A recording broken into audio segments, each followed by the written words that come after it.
moon.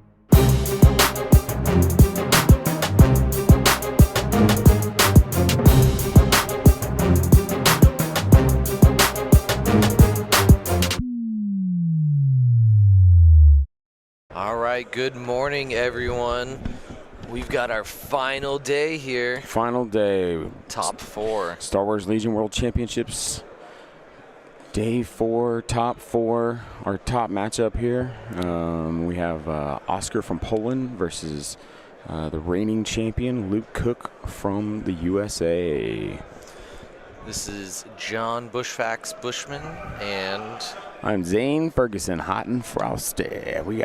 We're joined here shortly by Andy Terrell of That Snow Moon, who'll be jumping on. We think our other cohort cockles may have had a really good night last night. So there were lots of good nights had last night. There was. So players right now just measuring. I believe Oskar has taken blue player because Luke is measuring both sides of the table.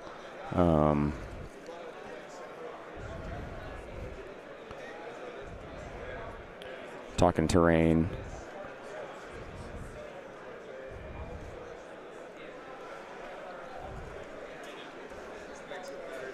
Free respawn. Hello from Australia. G'day, mate. I don't know what time it is there. I'm not quite privy to time, but good to have you.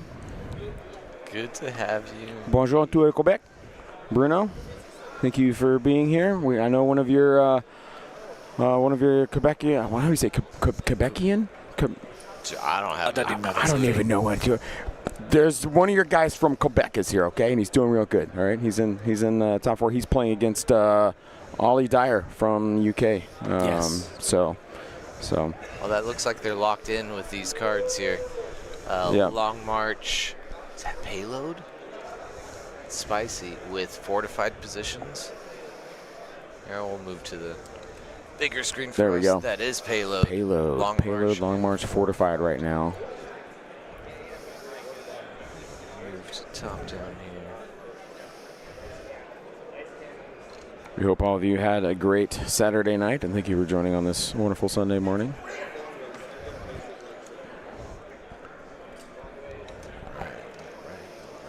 Right.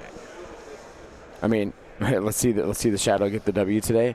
I mean, I had said this to somebody before the tournament even started. I said Black Suns, I think, we're going to be like a dark horse coming in, like going to push all the way through. Yep.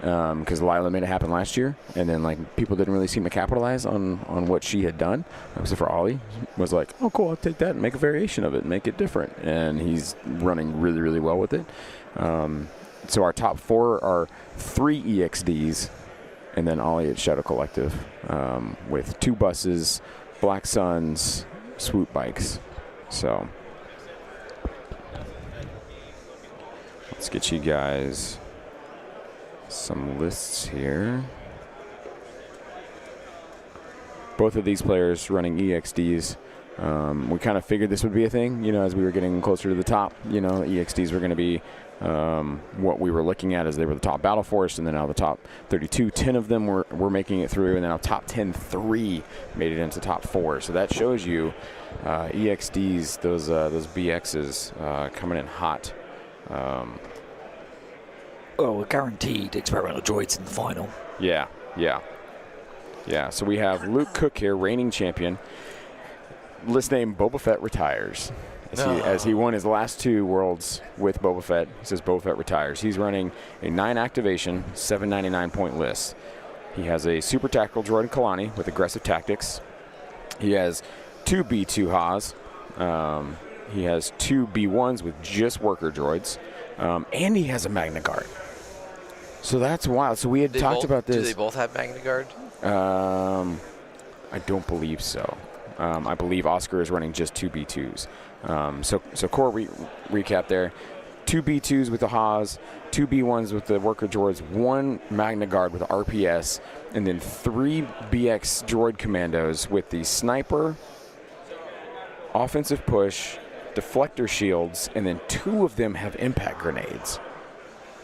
This is Luke's list, right? This is Luke's list, correct. Yeah, he correct. brought a lot of, their biggest weakness is impact. or lack of impact. Yeah. So that's. I'd be curious how many times he got to use the grenades and all. I think he did play a double dark list or a heavy armor list at one point. Okay. Right. Yeah. Okay. And then we have Oscar's list, adequately named Worlds. Fair enough. Simple. He as well is running a 9 activation, 795 EXD list. So that is why Luke probably chose to be red, because they're running the same list. They're probably the exact same objectives. We can look at that here in a second. Were they both 795? No. Luke was 799. So it wouldn't be Luke's choice. It would be Oscar's Right, choice. right. So it was Oscar to choose, and Oscar said, sure, why not?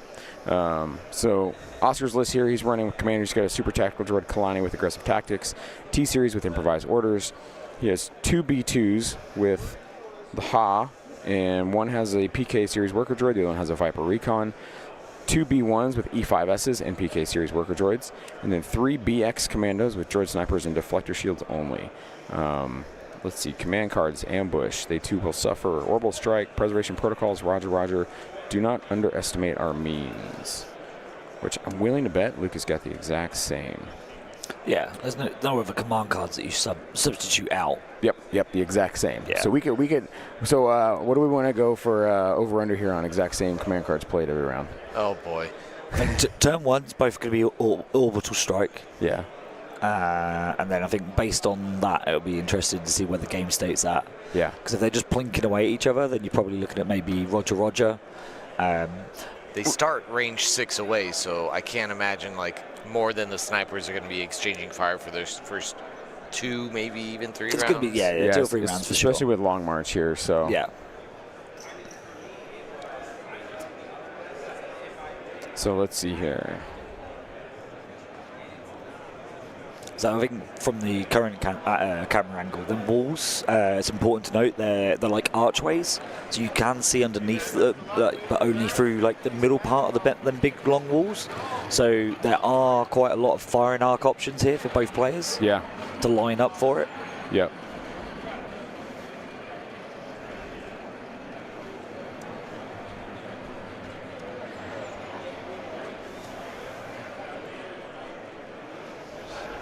Showing the best we can with those deployments. Ragnar timers are not in effect. It is still the exact same thing we've been doing all weekend with the unknown time for the players.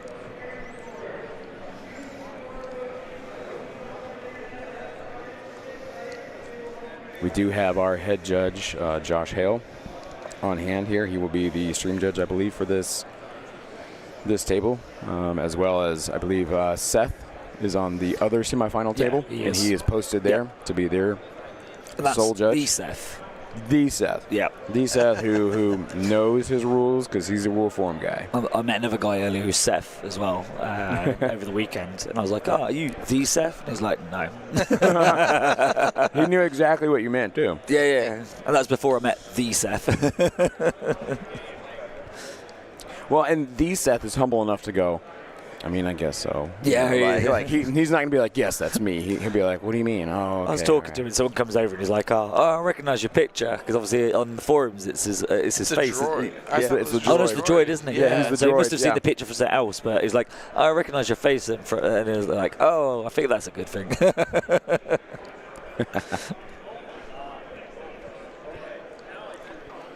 But huge shout out to everybody who made this event possible as we were here on the final day.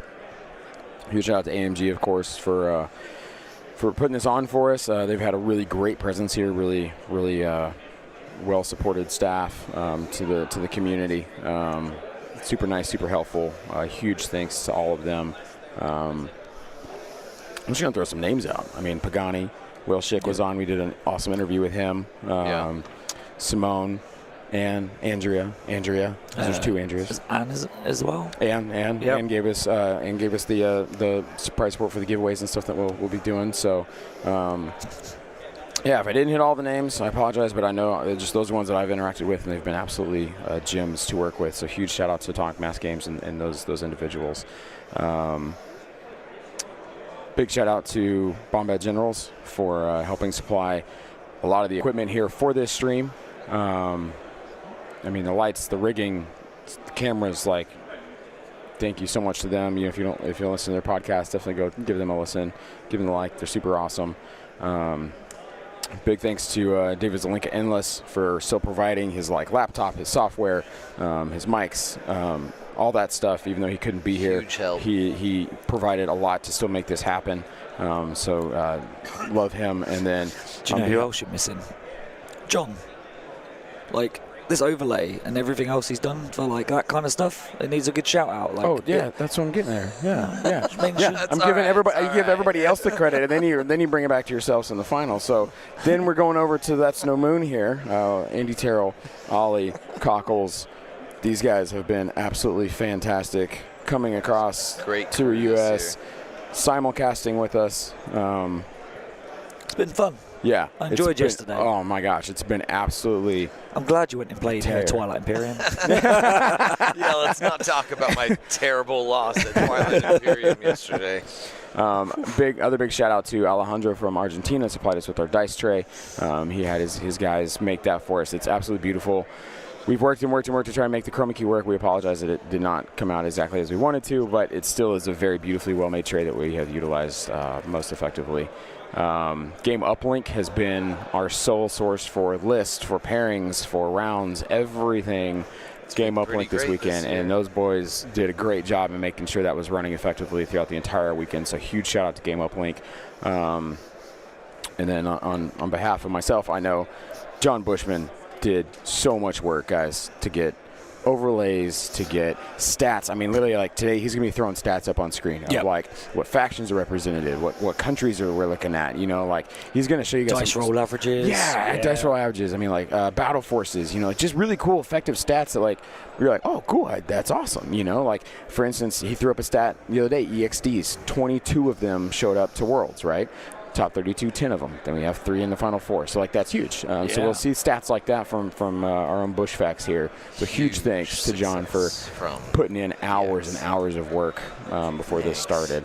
And then I just want to say thank you on my behalf to everybody as well for letting me be here with you guys to cast and have a great time. It's been a really solid weekend. So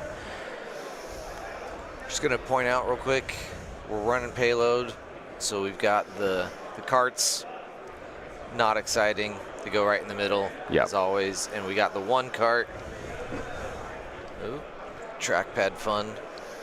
He's got to head that way. He's got some terrain to deal with. While the other cart is pretty free. Whose cart is that? Oscar's?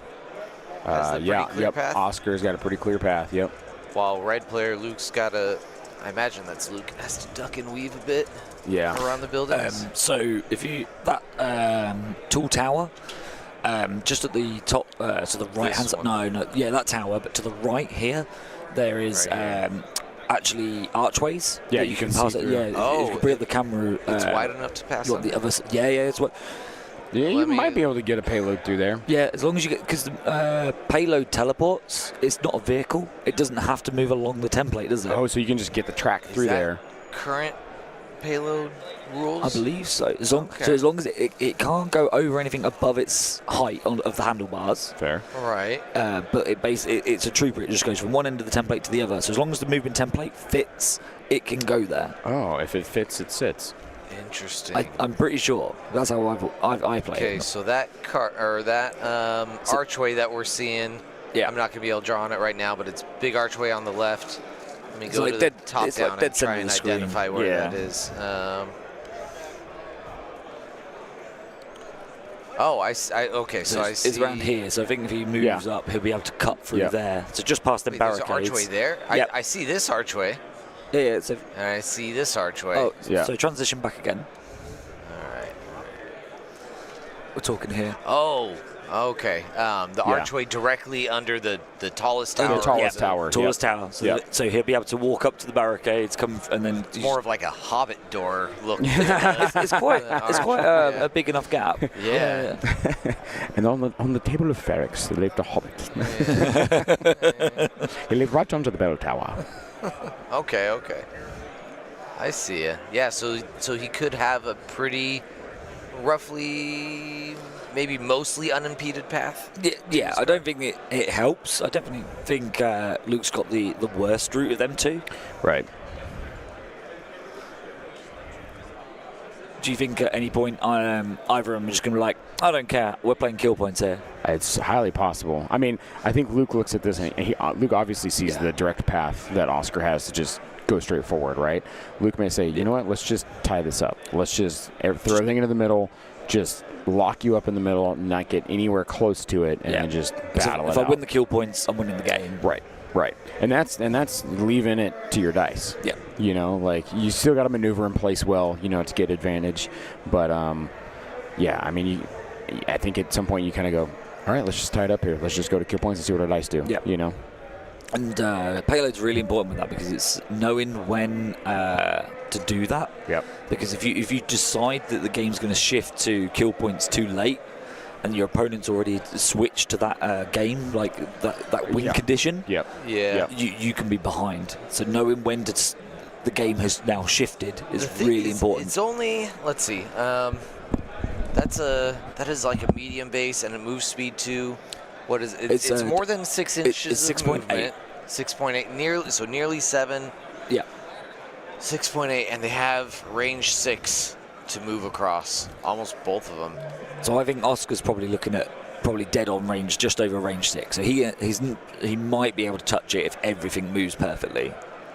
Right. Not even worrying about touching it, worried about it shifted, having forced to be shift from kill points to victory points. Yep. So it's 3 moves before you start scoring at all, or maybe probably 4 moves. It'll be 4 moves. So you need to push your cart 4 times. First 2 are probably free. Yep. But then the next 2 are going to be really hard if your opponent I think it's probably going to be that 4th turn. That will be the key one. Yeah. 3rd one, less so. Because if you someone's- commit too much, you'll be probably in trouble. Yeah. So if someone's decided to go for kill points, they don't have to stop their opponent's cart till the 4th round. yeah, exactly. Interesting. But I think Luke's probably got to get at least 5 moves to get to the same point as Oskar. Because I think that route is at least a lot, but to get in range 2 to score that 1 VP. Yeah, that's possible. There is this route here where he could just go south of that tall tower and then go into the archways. Am I going to be able to draw?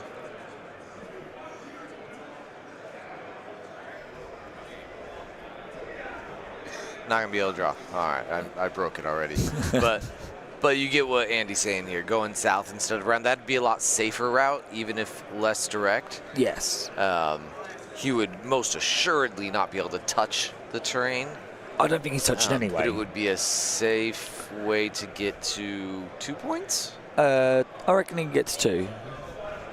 Range 1 possibly. But then he would have to stop Oscar's once. But if you escort that payload going that indirect route with just a T-series, Oscar's got to commit a unit away from the main fight where Luke would have everything else committed to. Right. To stop that payload. Oh, there's my drawing. Yeah. So we're talking about that route. Exactly. Yeah, because that's pretty far away from... I mean, these guys shine the most at range 3.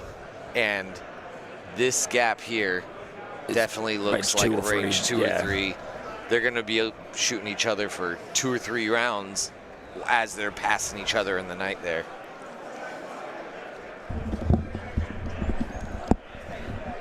Alex, they do not have an equal bid. Luke is $7.99, Oskar is $7.95. Okay.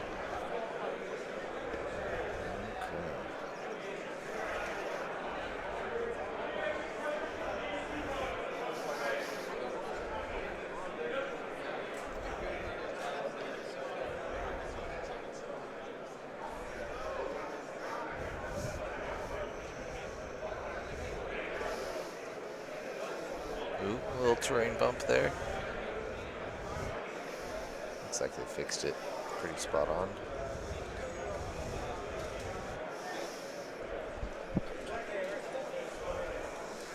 Tom's asking how we're feeling after the karaoke. Well, Cockles isn't here. Yeah, so he's feeling pretty good apparently. Or not. Or not. He's rosy, mate. Real rosy. So, Andy, do y'all have the simulcast up since It's his laptop. It's his laptop. Yeah. He's kept it in his room, and I don't want to ask what he's doing. No. Simulcast is open. Okay. Yeah, it's just we're streaming. It's just he can't see from. Okay. Gotcha. He just wanted to watch chat. Good. On his Okay. own. Okay. So, Cool. All right. I just realized I was like, oh no, do we need his? Okay. No. Cool. Well, awesome. Glad everybody watching That's No Moon on YouTube can see We've us got as the well. That's combined awesome. chat. Love that. Right Love that. Restream. Tom, I'm not rough. I'm just normal after a good night. Hey, I got your Haribos here, buddy. Oh, yes, man. Sugar's Yes. good.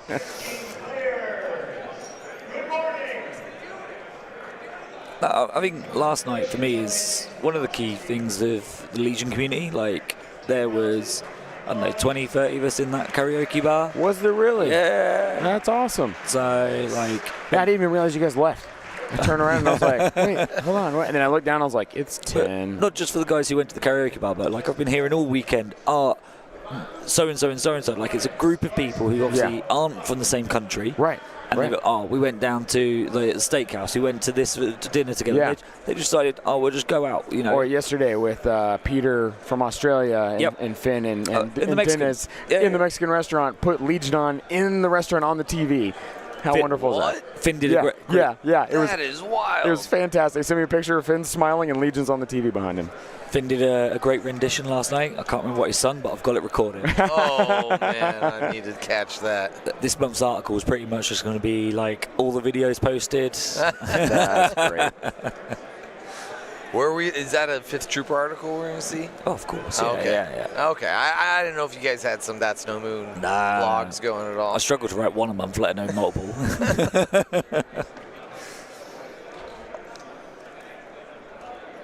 I used to enjoy writing. Maybe that's something I'll get into. I don't know if I have anything productive to say about Legion. We did get an Elliot masterclass.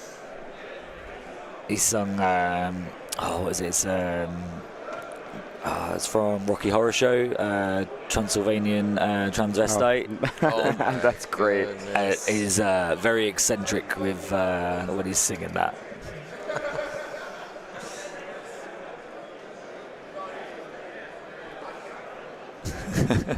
It's the only thing Finn's going to win, Killian.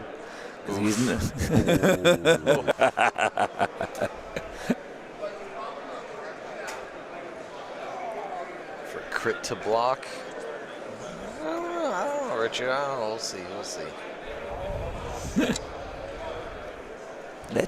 Critical blocker churning out some articles quite a lot recently.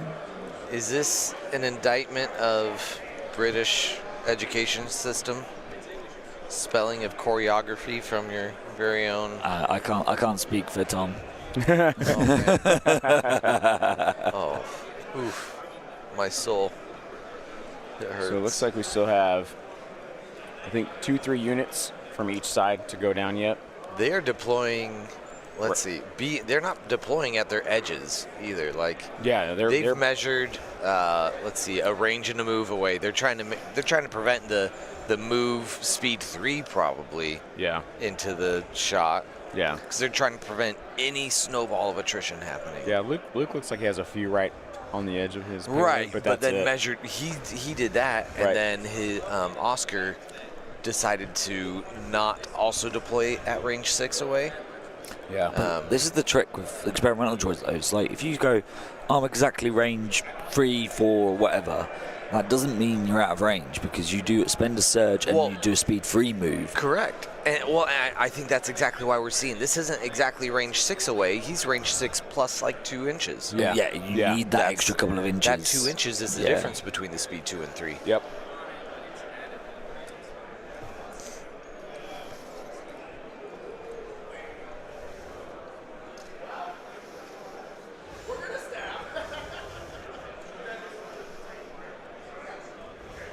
That's all right, Tom. I'll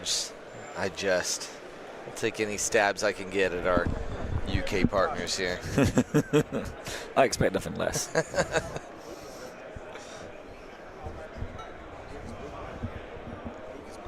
Oh, we've mixed up the red and blue apparently somehow. Oh, obviously, I mean, if Oskar had the bid, he was going to take red, with expected to having equal deployment or battle cards.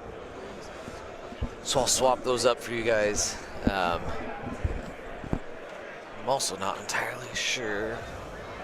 Well, the only reason I spotted that is our red zone on our display. But Luke is blue. So right. So actually we have everything backwards here. Hold on. Oscar. Do we? Yeah, Oscar needs to go through the hole. Yep. Okay. Yep. Oscar is your red player. He's been deploying on the red side. Luke is the one that's been deploying back away from the front line there. So we've had that backwards, guys. We apologize. I just noticed because I watched Oscar place units down, and then I was like, wait a second, he's putting those. Yeah, I've got a big old 27-inch monitor keeping me from looking at the actually seeing the table. Okay. Yeah. So Oscar is your red. So my colors on the zones are correct. Yeah, colors are good. We just players are backwards. Right, so we could swap that. So Luke is your blue player. He's the one that's been deploying a little bit back off of his exact front line. Luke has the direct path. Luke has the straight path to get to that zone where Oscar has to go 2 different ways, up and around, down and around, to get to his objective. So Luke is the one deploying back the 2 inches. Yep. Okay. Besides that one that he just scouted up there at the top of your screen. So once again, we apologize, guys. I just noticed that watching Oscar put B2s down. I was like, wait a second.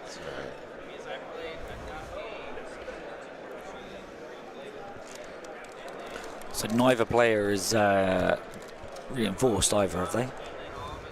I don't think so. Well, Luke's scouting out with an experimental droid there, so I'm assuming not. And then Oscar's also scouting out with his.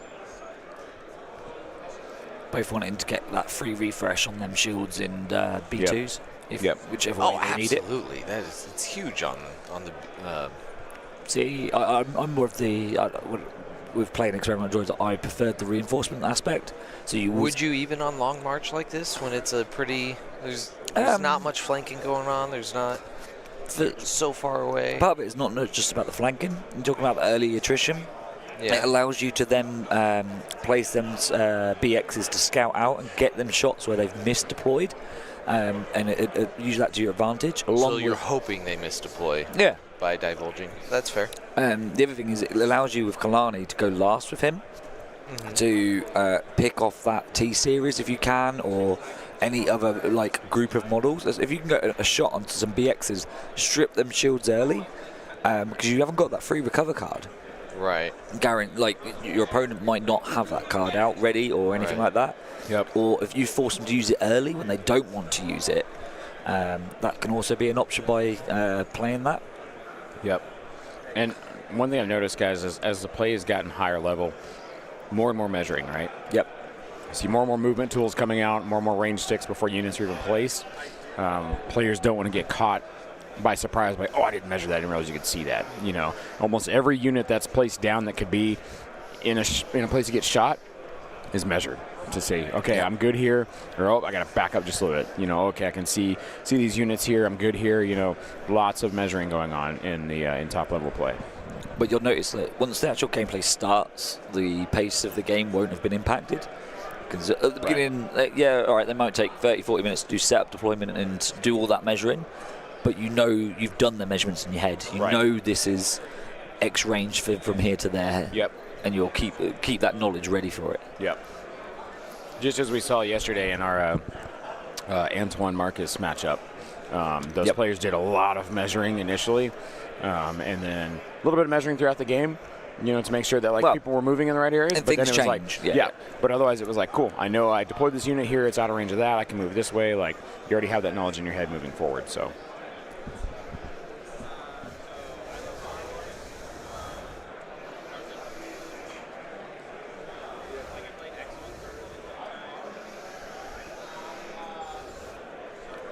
Ooh, we got some table bumps here.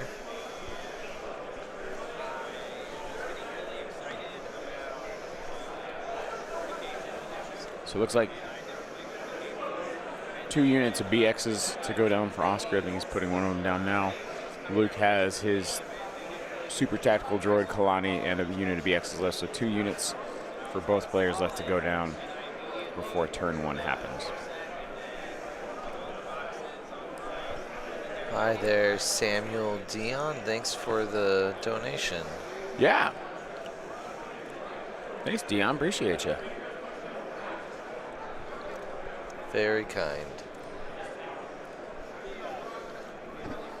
We had another one earlier that I just realizing what it was. Let's see. Also Samuel Dion earlier. Oh, from Quebec. Oh, awesome. Second donation. Sorry we missed that first one. Yeah, guys, and we will try and bring you some updates on the other semifinal table as well. We'll go and see what. See what they're playing. Yeah. Get their missions and an update. Yeah, sweet. Yeah, awesome. Okay, Andy's going to go over and check out the other semifinal table going on with Ollie Dyer and Jesse Billick from Quebec. So he's going to see what they're playing, what they're looking like, come back and give us a report on that. So 2 high-level games going on right now to figure out the final matchup. Got these scout moves. Yeah, measuring cohesion.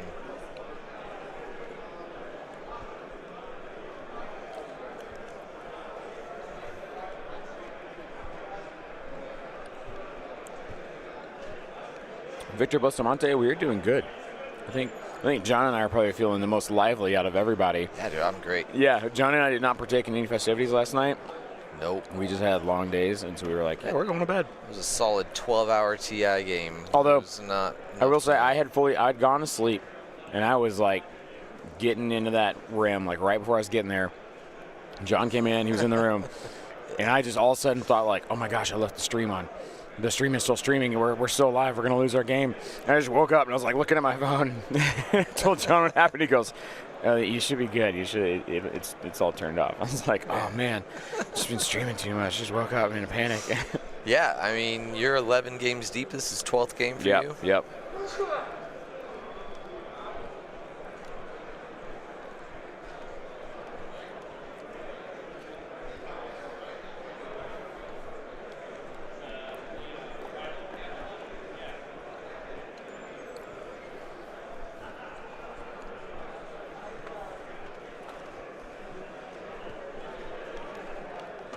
Tom, I got sent photos from last night. I can only imagine.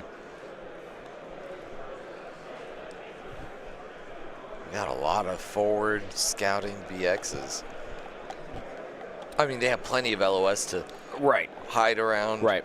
All right, Andy is back. He will give us an update here from that other table. What do we got, Andy? Oh, spicy. Ooh. So, Ollie has chosen to go red because he had the 5-point bid. So, same bid as Oskar. Right. And they are playing supply drop, major offensive, and hostage exchange. Oh. Both of them, for their hostage carriers, have picked a B2 unit and Black Sun Enforcers. Oh. Wow. Okay. So that opening turn, if both of them decide to, they can engage and delete units, each of them. Go. Wow. So yeah, that's wow. Okay. Jeez. Goodness gracious. Okay. Have they gotten started yet, or are they still deploying? It looks like they've just finished deploying. Okay, cool. Yeah, awesome. Yeah. So awesome. I saw Ollie could fit one bus on the edge of his deployment zone on major offensive, and the other one had to be on the the larger right-hand part of it. Okay. But that one that's in the major part of the offensive. Yeah. The one that is kind of further out, it's then being used as a line of sight blocker. So he's parked all the other Black Sun, the one unit left over of Black Suns behind that, and all the swoop bikes. So none of them can get shot from that orbital strike. Wow. Okay. Good idea. Yeah. John here's going to keep tabs on updates so we come to know where I'm that game is at. try and throw some notes up, see if I can get one more final tool that I had working. Cross your fingers. But yeah, I'll keep popping back as we progress a turn. Yeah. I'll go and see if they've around the same time frame. That'd be interesting. I'm gonna go get Seth, the judge's number, and then he can text us updates when things happen. Yeah. I'm gonna do that. Man. All right. Technology these days, hey?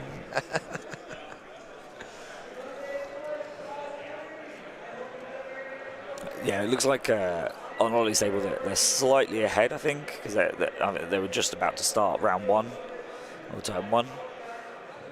So I don't think these guys are far from it. There's just these last little positioning. Extremely careful turn zero here. And rightly a little bit longer than normal. Yeah. Can't blame him at all. No. All right, I'm gonna swap out this get this other one going.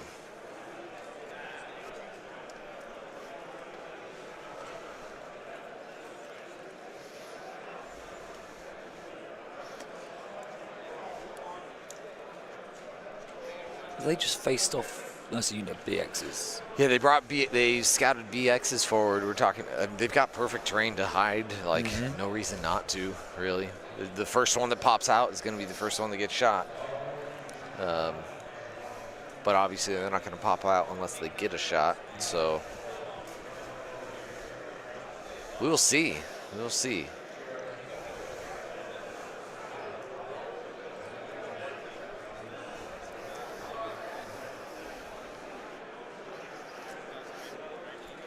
So to answer Ori's question, the final pairings is literally just the winner from both games. So it's a cut at this point that the losers are just getting dropped straight out.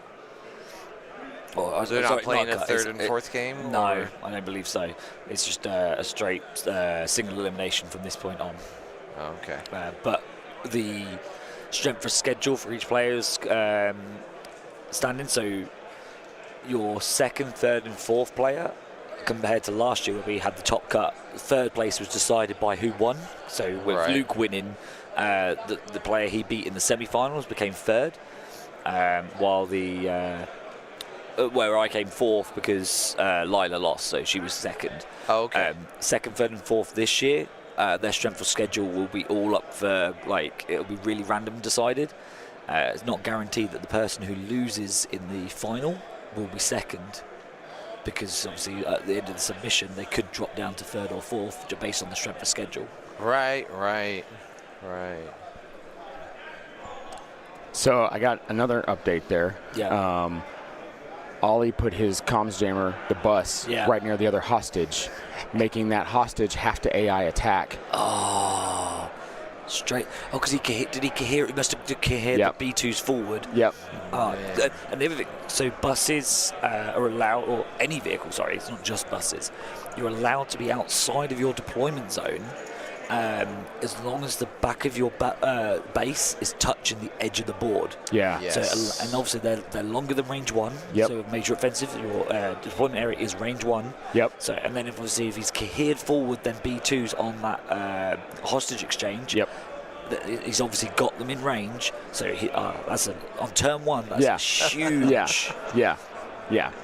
I think it'd be interesting to watch that game if anyone is around, because then Bus is going to cause that hostage some issues. If he goes and boxes that hostage in, because he's got comms jammers on both buses, right? He does. So that's Do not tell me that. Seth. So Seth tells me he goes. That makes complete sense. He's like, I never would have thought about doing that, but that's exactly what you would do there. So, yeah, that's why Ollie is top 4 and we are not. Yeah. Me and Ollie have had 5 practice games on the way on the build up. Yeah. And I've not won a single one. Wow. Okay. So Ollie fully prepared for EXDs. Yeah, and we've had quite a lot of EXDs and a few variations on it. So there was a tournament where it was basically all worlds players. Yeah. And there's all 3 of us running experimental droids with the snail tank, because us UK players seem to like weird and different.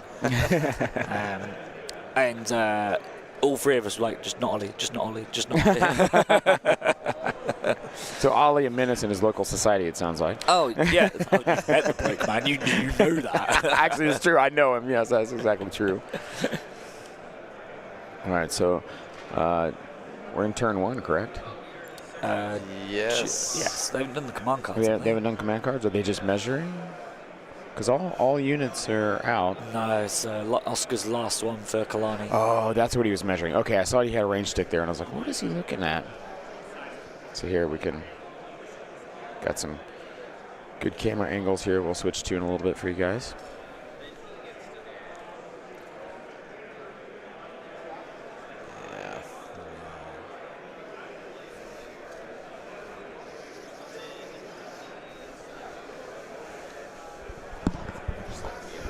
Just letting you know, that is not being shown right now, so don't worry about it. Oh, it's just not popping up for me? I'm struggling to get it working, but just keep in mind.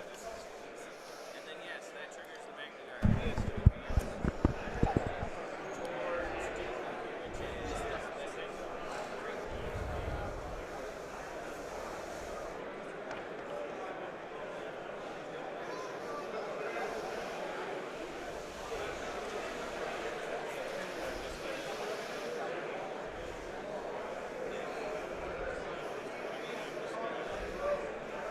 What is the Seth's last name?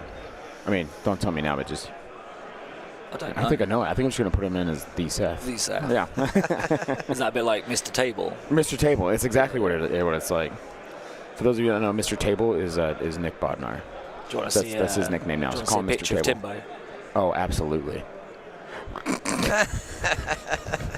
Timbo feeling it this morning. And then this is the next picture. Cockles has tucked him in. That's too good. So yeah, Cockles is awake.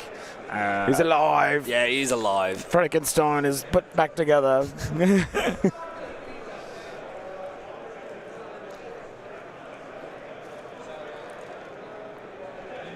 might be able to get you guys a little bit of update.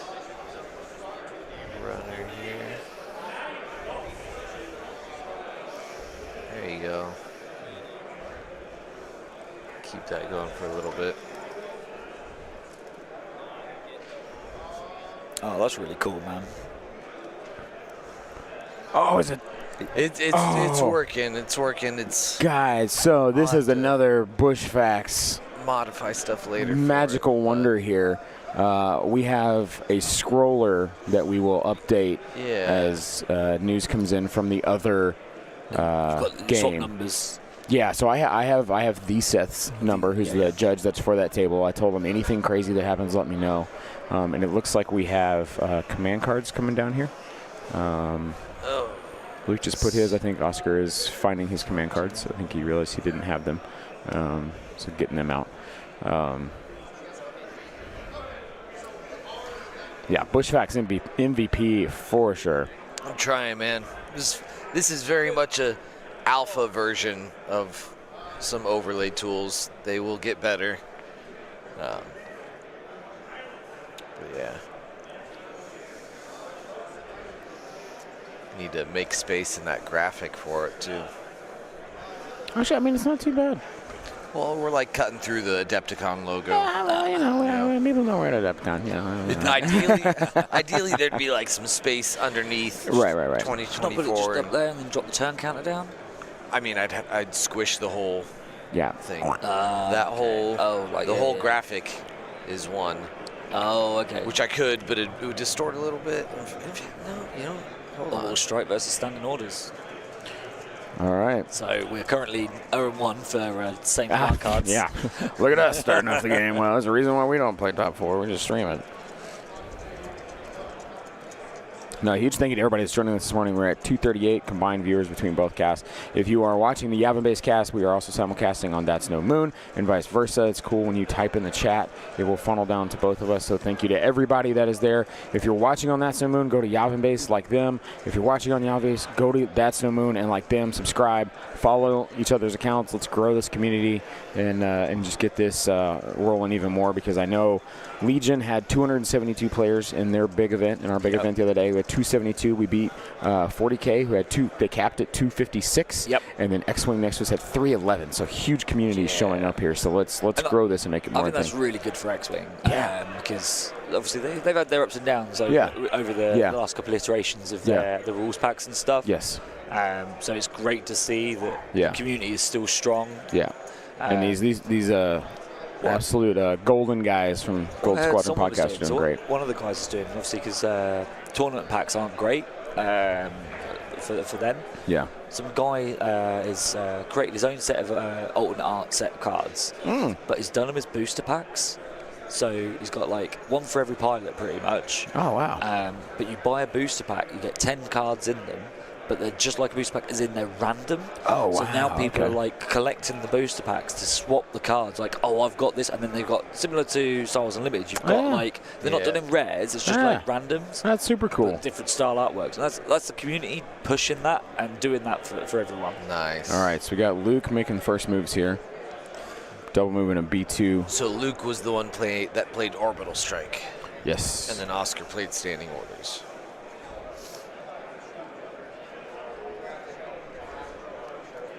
Is he going? Oh, is that B2 unit? Yeah, it's a B2 unit. Yep.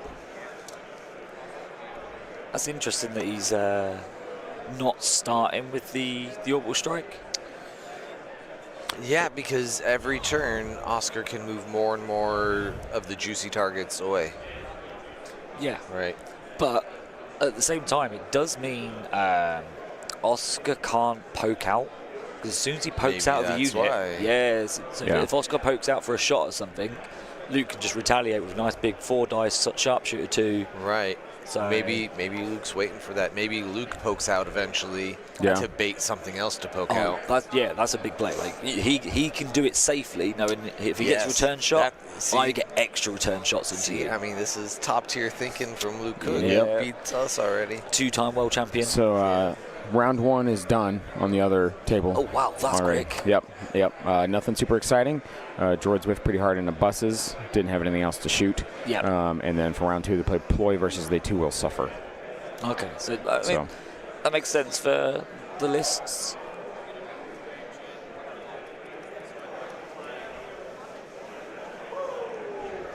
Do you know, or could you ask how many wounds were done to the bus?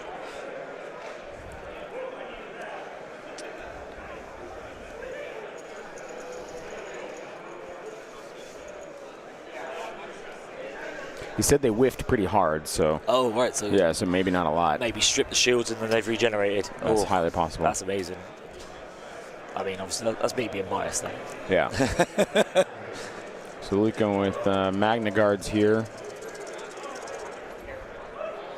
Just double moving up. Yep. Luke's in a good position with that building too, right? Because remember earlier we mapped out which way Oskar needed to go to get to his payload, right? And it was down that. It was one of 2 ways, essentially down the bottom of your screen to that right table where Luke's hands are at. You can see the red marker there. That's where he was trying to get to. So I think, and so like Luke's in a good spot with that building because he can plug up either direction. Yeah, it's good that Luke spotted that. Yeah. It's like I said, a lot of measuring beforehand. So. Yeah, so it sounds like one bus had a flip shield. That was it. Is that it? That's it. And that's probably due to that comms jammer. Because if he's Jesse will have a HA B2. Yeah. Similar to these guys as well, having HA B2s. One of the key things to remember is only range 2 to 3. You can't fire range 1. So as soon as you're in comms jammer range and your AI triggers, you can't fire that impact weapon into the buses. You are fishing just for natural crits. All right, Oskar going here. What is he moving? It's like some B1, B2s. He's moving his B2s up. So it'll be interesting here, right? Because Oskar is immediately, like where his payload is, he can go one of 2 ways. He either goes straight forward, maybe through that little gap underneath the building there, or he cuts hard right and goes through that opening hole in the wall on the other side. It'd be very interesting to see which direction he decides to choose here. And it could very well be, too, that, like, maybe Luke pushing hard down there makes him go a different way with his payload. You know, instead of going down through the open hole in the bottom of his screen, he's, okay, I'm going to go up and around and maybe delay that. Right. So Luke could effectively just push that payload to a different track than Oskar may want. So right. All right, so B2's moving up on that building. We have BXs and B2s hanging out right on that building. The center with the awesome steeple on it. I guess you call that the hammer tower, right? Because it wasn't really a bell. It was a hammer tower.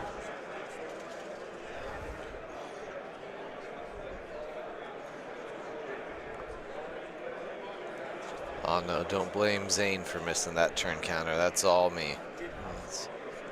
Yeah, I'm on the cameras, guys. I'm a cameraman. I'm a cameraman.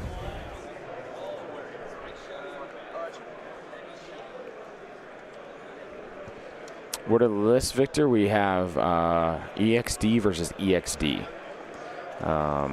Oskar running 2 B2 Haas, B1s with 2 B1s with E5Ss and PK series worker droids, 3 BXs with the snipers and shields, and then a Kalani.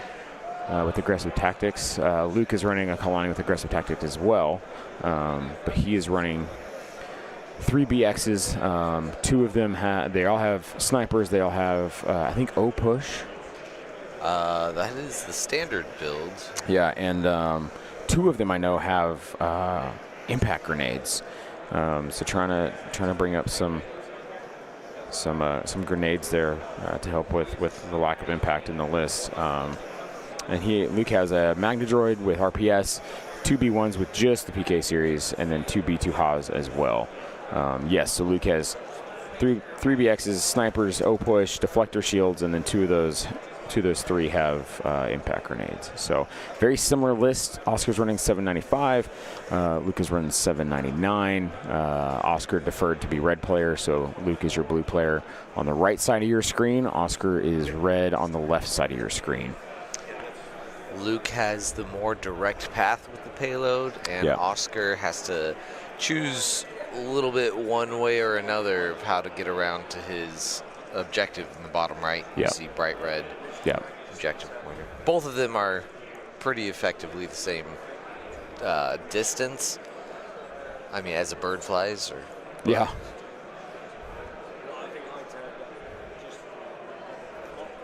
But as we were talking about earlier, Oscar's going to have to decide, or one of them is going to have to decide either to, probably around turn 4, someone's going to have to make a decision if they're going to get their cart further than their opponent or if they're going to go for kill points. Yep, just duke it out. John, you want to switch this? Our cameras will see. Give you guys a view from Luke's side of the board here. So this is Luke Cook's side as he moves a B2 unit into this mass behind that building that is going to be very effective for him in area denial. You can see his payload right there on that right center screen, sitting on that pallet. Luke has to take that payload and just run straight forward past that yellow cart to that building back there in the very back right where you see a B1 and a BX hanging out. So straight path through for Luke. Oscar has to bring his effectively through that. You can see there's a hole, the tower in the center there. There's a hole that you can get through, and as we talked earlier, Andy said you can essentially teleport that payload through. It doesn't have to run along the track. It can, as long as it fits, the movement tool fits through, he can just get through there. So if he goes through there, he goes down the bottom, and I'll switch to his side so you can see him here. So this is Oscar's side. As he looks like he's moving a BX to try and get a shot off, doing some measuring.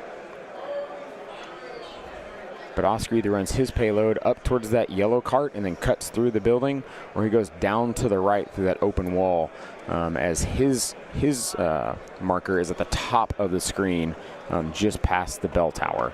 So, and I think Luke's positioning himself to deal with either. He's sitting there in the middle, waiting to see at the end of this turn which direction Oscar's choosing.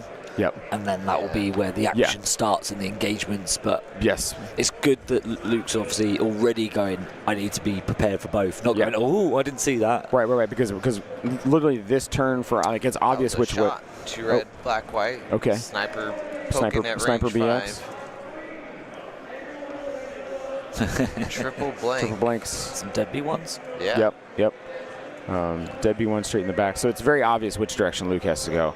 But after this turn 1, it will be obvious which direction Oscar chooses to go. Yeah. Because there's no like, oh, I picked the wrong way. The next time I'll turn and go this way. Once your payload is on that path, you got to stick to it. I think when we were discussing it, I think we were assuming it was Oscar with the easier path, but it's Luke with the easier path. Yes. Which I don't know, obviously when we were talking about it originally, I don't think we had that the right way around. Yeah. No, that's correct. Yeah. Yep. Zane figured that out for us. Yeah, I watched Oscar place a B2, and I was like, that's Luke's units. And I was like, why is Oscar? Wait a second. And then I was like, looking, and then I started judging. He was like, oh, no, it's the other way. And I was like, I think the important thing here is at the moment, I don't see them getting 6 turns in. At this current pace. I mean, surely they're going to speed up. Yeah, they'll probably pick up. I hope so. It is top tables tend to kind of like take a little bit to get things moving, and then once it's like, cool, this is the direction we're headed, boom, full steam ahead, get that train moving. So Yeah, I think especially with the BX is just literally having a few pokes. I don't see anything else really happening. Yeah. So the rest of the activation should be quite quick. So I think turn 1 and 2 should be quite quick. Yeah. It'll be 3 and 4 that probably slow things down, I imagine. And then Yep. based on that, 5 and 6 should speed up. So Luke here moving some B1s back behind this building, checking the range. Did we see if the BX that Oskar shot with, did he leave him out to be hit by orbital that's strike? that line there. Yeah. Yeah. That's going to be an orbital strike target then, right? Yeah. So I think he just activates it at any point, but Yeah, before his BXs go, so he's got 2. So you go with the Kalani first. Well, the BX is soften up the BX is shot shields. or underneath that building. The ones that just shot at the B1s are they're there. that unit right in there. Well, the ones to the right have not activated they've not activated yet. So Okay, you can just see their feet underneath the building. That was the BXs that shot at those B1s. Still exposed, though. Yes. Yeah. Kalani just needs to move over and all good. And which you can see Luke's Kalani right there, the blue bottom left of your screen, right next to where it says payload on your screen. So he should be able to get 2 nice hits. So get the one shot from the orbital strike, followed then by a pierce shot. So Kalani strips them shields in the dodge if they've got one. Yeah. And then obviously, and maybe even spend that surge. That's literally what you want. You don't mind if he saves. Yeah. You just want to strip every single possible token. I mean, To make room for the pierce shot. yeah, I'm sure he'll prefer 2 blank saves, but yeah. Yeah. So Ragnar's video is asking thoughts on arcs with comms jammers as a GAR counter to EXD. I don't. You have to be really close to make that happen. You've got to get them arcs in. Yeah. This is why the experimental droids have done so well in this in the meta here for Worlds.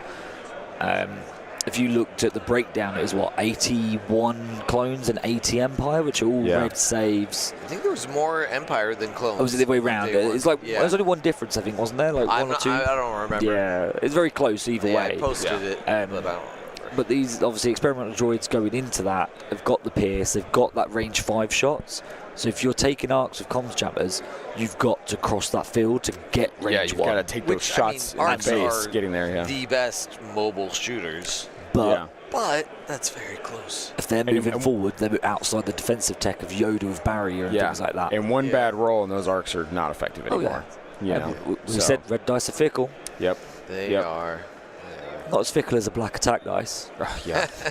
No kidding. Which, speaking of dice, guys. We got dice. We got giveaways. We're gonna do a giveaway here, and we're gonna do this a little different because the system that I think what we're gonna do here is basically give a keyword, give like 2 minutes for you guys to throw these in, and then we're gonna pick somebody. We're gonna tell you when we're. Oh gonna yeah, do yeah. the Let's giveaway. we're gonna build ramp it. up to so we're not there yet. There's not a keyword, but we're gonna do a giveaway. We'll have. We're gonna say, let's say we're gonna do it in 45 minutes. Yeah. Yeah.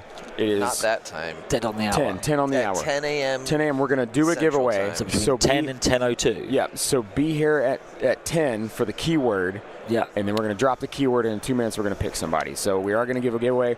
Cockles is going to show it here on the dice camera for us. It has surfaced. So all right. So we got so on the dice camera here, we're going to be giving away a foil Reckless Diversion and a Chewie Alt Art from The World updated Kit. one.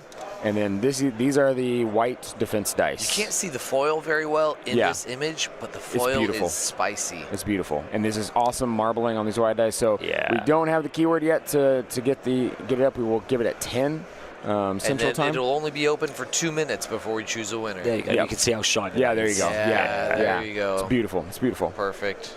So we will be giving those at 10. Be here for the keyword, because once the keyword's out, you have 2 minutes, and then we're gonna boom.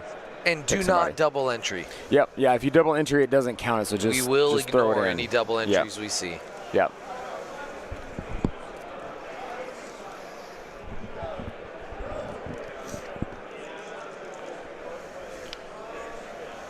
All right. So we got some dice rolling. Yeah, noise dice for sure. All right. We got a shot. There's 2 hits. What is? Just 2. Oh, this is the orbital. Yeah. There you All go. 4 Aim into connect. 4. Yep. That's a good and hit. into those. Yep. Into those BXs spin too. And then that last one. Spend a surge and a blank. That's what you want here. That is literally the best roll. Double surge here.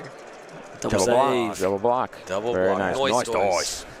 Spent the shields. I don't think Luke minds. Like, No. He's going to follow up in a minute with a nice BX shot. I think so, especially because Luke's BX is here. Switch to the other camera for you guys. Luke's BXs are just to the right of the screen, right? Yep. So he just has to pop out into that hole. Yep. Boom, he's got a shot. And he'll only expose 2 models. He only needs to put the sniper out and the leader out. So every time, if any return fire, he's only going to take 2 damage maximum. Yep. Right, but the sniper's one of them, so that one's definitely staying out. Yes. So it's 2 per shot. Yes. But at least it's going to take, at worst case, 3 shots to kill him. Yeah. Yeah, because the leader had to come out. Yeah. So the leader and sniper, the models that will be the last 2 are out. Yes. So. But So sorry guys. For time for the giveaway on the hour, on the next hour, it'll be 10 a.m. Central Time, our time. Yes. So on 45 minutes whatever your next hour is, that is when we will give the keyword out to do this giveaway. So now, what about if you're in a time zone of a half hour? Because there are time zones with half hour. Well, we apologize for where you live. No, I'm just kidding. Can't please everyone.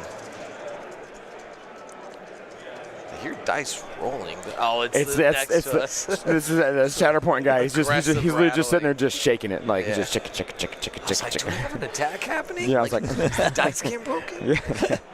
Especially when you're sat behind that screen, you can see what's on the screen. You can't see. I can see the screen great. Yeah. I can't see anything else. I don't think I mind it. I think it's all right. But yeah. I mean, it's good having that big screen. Yes, really absolutely. Yeah. Absolutely. Mr. Jay Shalansky was kind enough to bring us a monitor. He was driving out here anyways.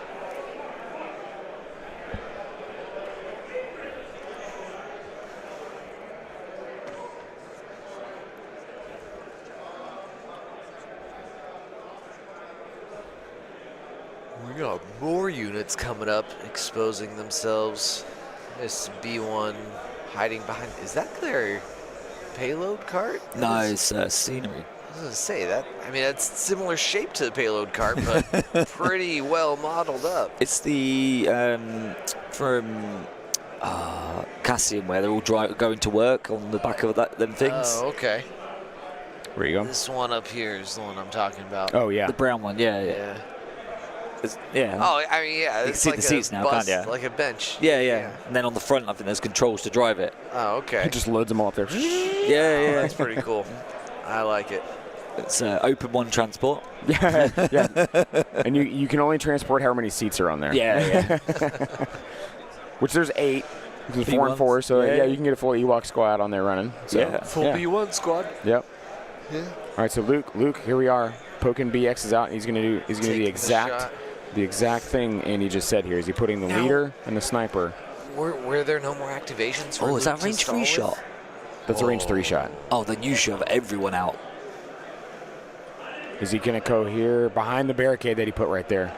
Because is Luke going to get returned BX fire? The top right. himself? The top right has not activated. Yeah. So you can see the 2 shields up there. That BX unit has not activated just yet. I still think it's worth it.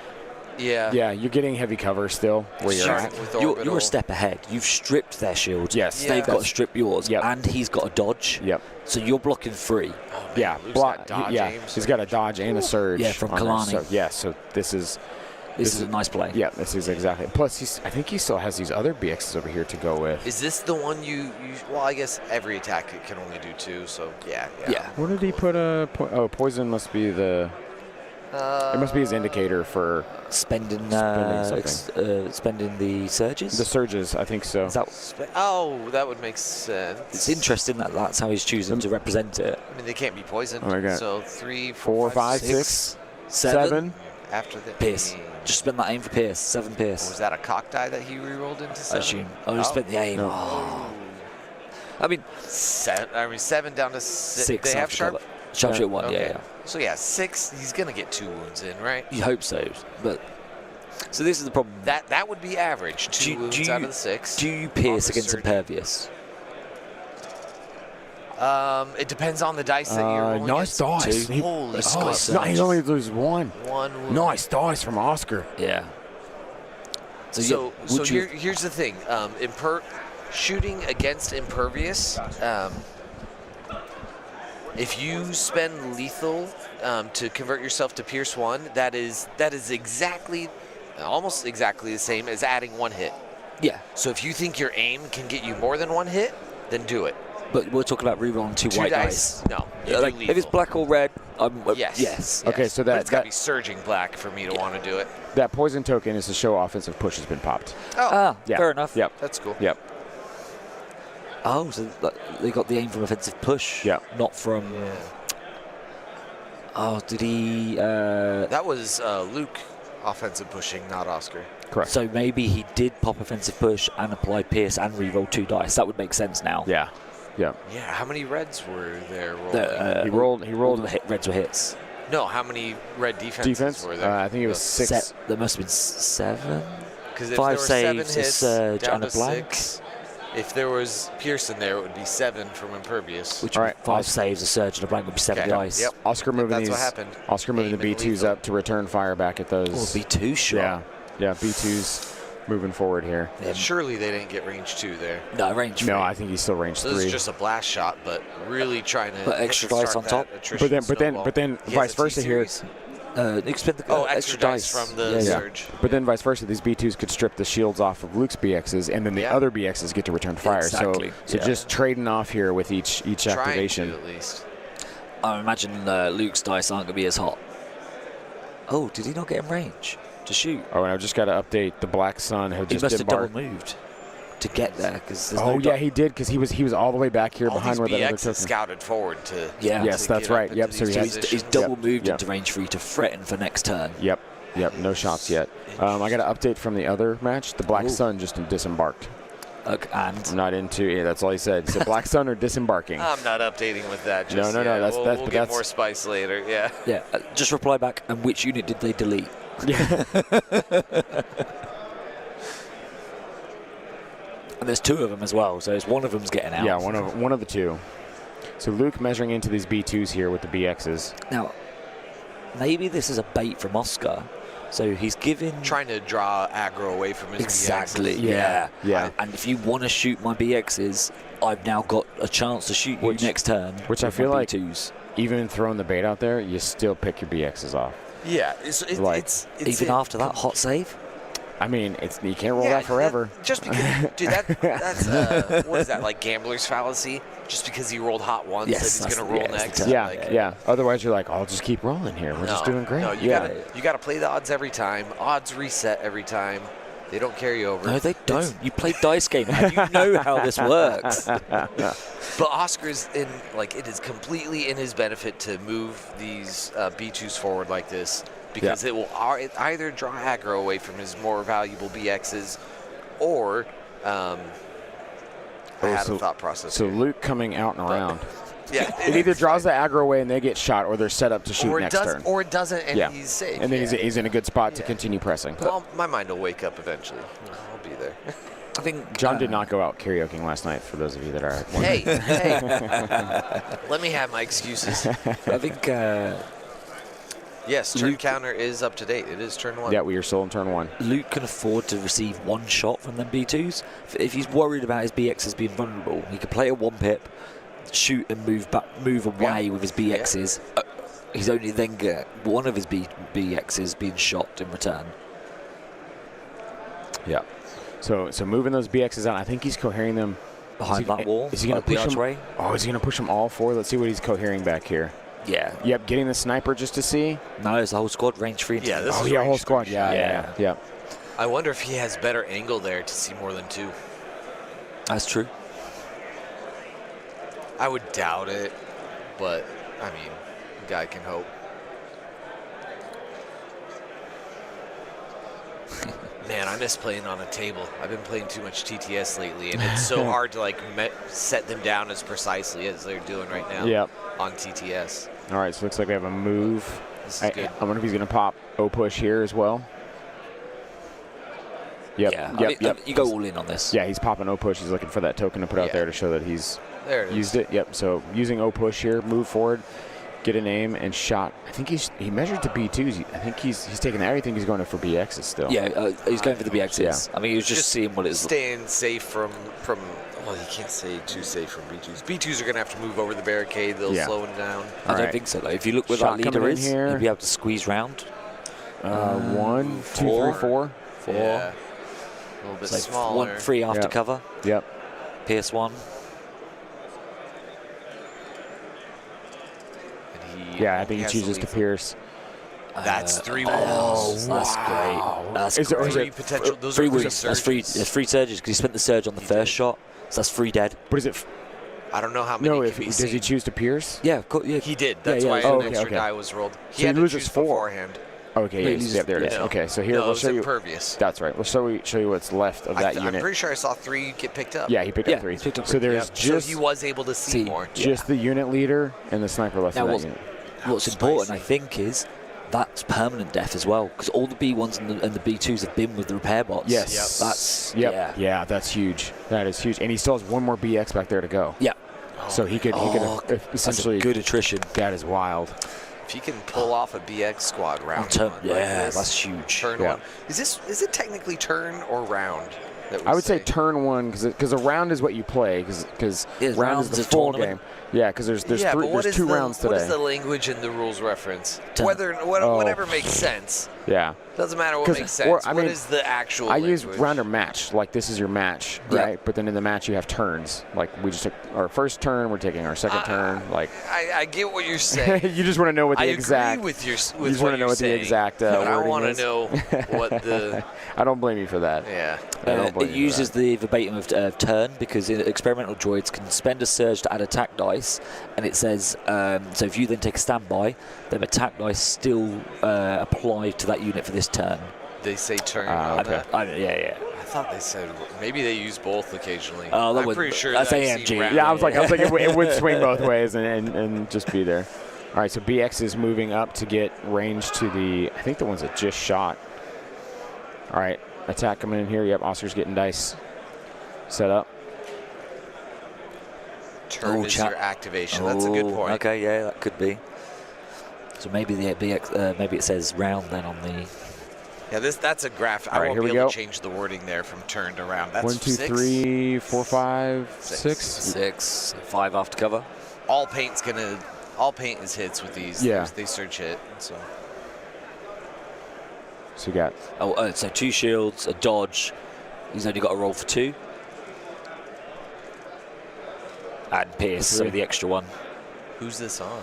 The BXs that just and they've got forward. a surge as well, so that's only. No, this is who against who? This is against Luke. Oh, okay. Yeah, this is against Luke. Yeah, so Luke just lost one BX there. Okay.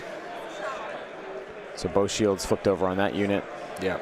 We are watching Luke Cook versus Oskar from Poland. I don't know his last name. Because He's just Oskar. I think it's Kida. Yeah, I think so. I actually played against this Oskar last year at Adepticon. Oh, wow. I can't remember our lists. I remember it was a tight game. But he's a good player. He's a very good player. Very friendly. Yeah, that's right. It's Kida. So he won his invite by coming over to UK Games Expo in the UK. Oh, awesome. Okay. So it was last May. It was the first World Open qualifier, straight fresh of the season. That's awesome. Yeah. And then he's also won the London Grand Tournament the previous year. Oh, wow. And then I also believe he's obviously won a few store championships or local tournaments. I feel a little bit less bad about my loss to him last year. I think it was Cockles yesterday. They said, like, yeah, he came with the UK and Club Seals. And we're just seals to Poland. Poland and Germany come over and they're just like, oh, you Brits. But when it matters, we beat them and rank higher than them. There you go. Is he going to move on top of the roof here? Oh, he's measuring like he's based. Yeah. He's based with that, and that building is height 2. He's trying we got scale. Yeah, I would say that's right. Yeah. Scale. He's able to scale up there. Oh, scale's a good keyword. Oh, don't you dare! Don't you dare! Oh, that strikes a chord if y'all can't tell.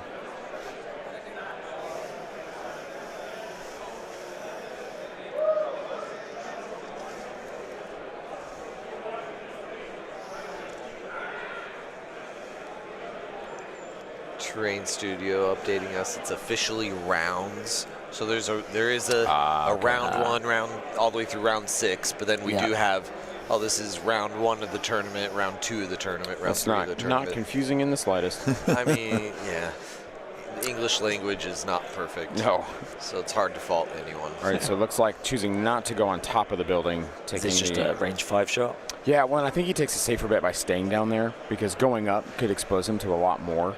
Does he throw more dice? Yeah, he did. He adds dice to if this. he goes up. No, but he for this roll. Does he add dice on offensive push still? So yep, there he is. He popped O push on it. So have we seen any surges being spent? Because I don't think the range 3 shots had extra. Oh, they did have extra dice in them, didn't they? Shot coming in. Yeah, this is extra dice. 3. Was that all 4? That's he missed on the black dice. Okay. He's got 3. 2 pierce 1.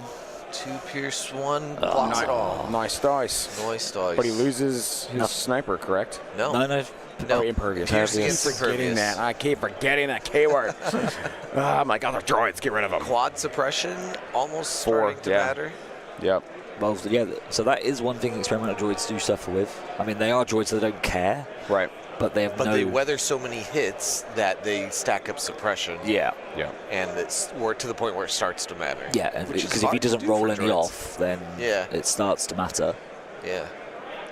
He'll be at 3 next round, though, so still won't matter until he gets shot at. No, but it puts you at that risky point. Yes. Losing an entire activation on your BX is pretty not ideal. He's turned it into a strike team now. Yes. Yeah, effectively, yes. Luke lost 2 permanent models from his? Or was it 1? I think just one. Okay. Yeah, just one off that white and gold unit top left of your screen there.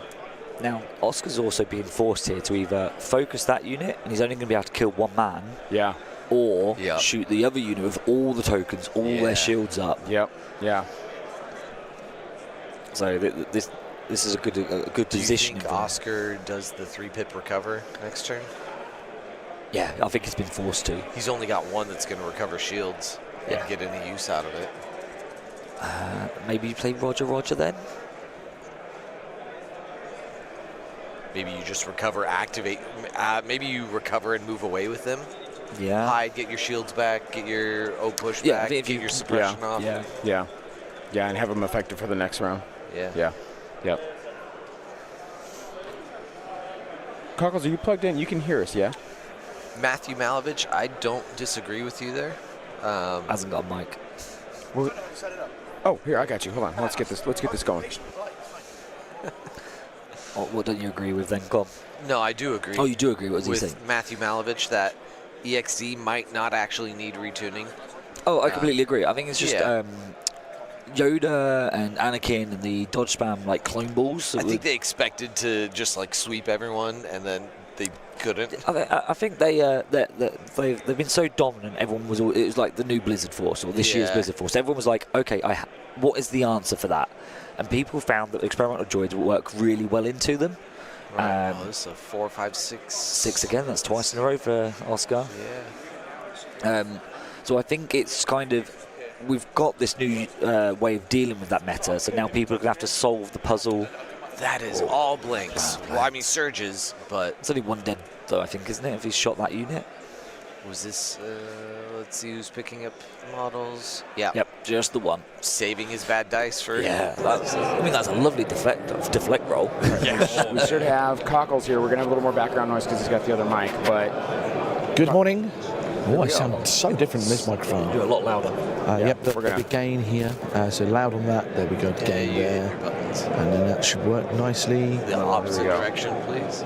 There we go. Here, now let's wonder, Cockles, if we can get that background noise.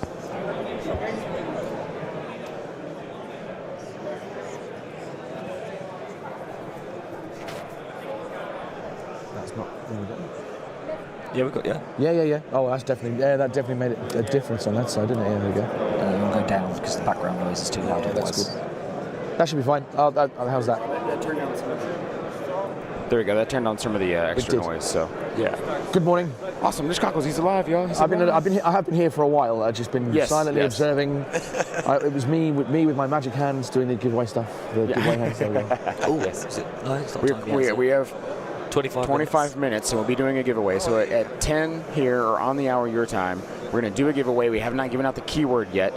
We will give out the keyword, take 2 minutes, and then pick somebody. So be here at 10 for the shiny foil Reckless Diversion, Chewbacca, and the new white promo dice. Was that the payloads moving?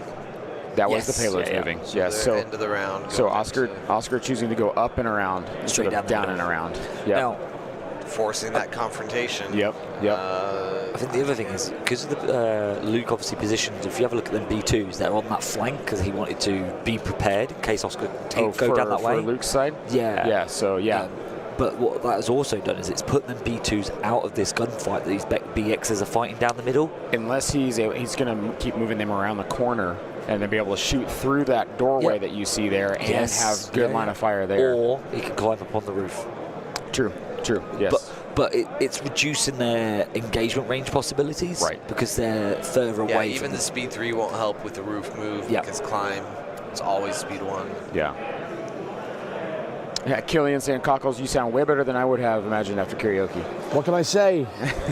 Except You're welcome. I would just a very quick aside on that. I don't know if you spoke about, obviously, what a night in terms of just everyone coming. Germany, Poland, Canada, Australia, Britain. Oh, we got a flop. So Roger on both. 1 out of 2. With Oh, one okay, for 2. okay, 1 for 2.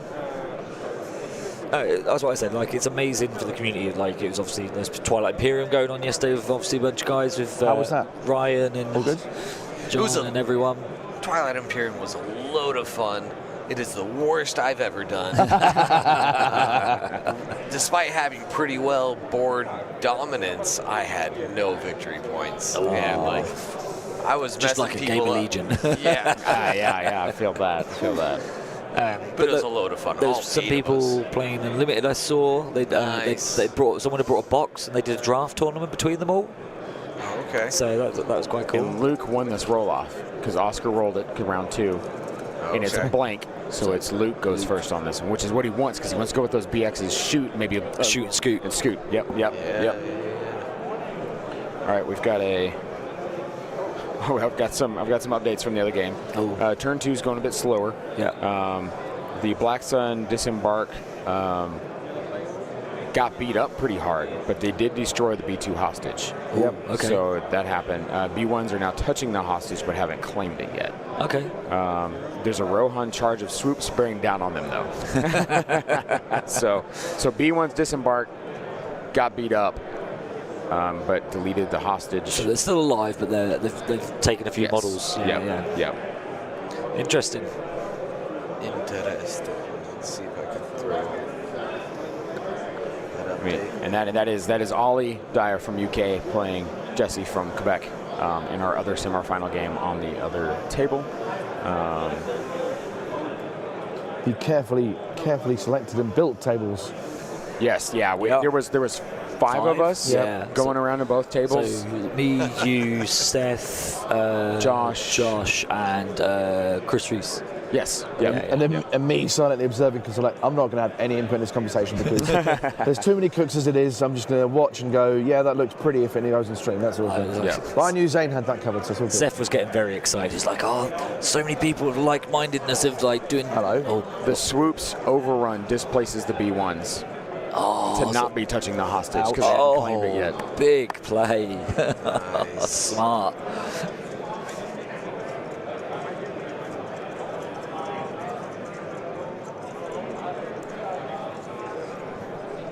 Killian, a Rohan charge of swoops is the best thing I've ever. Yeah.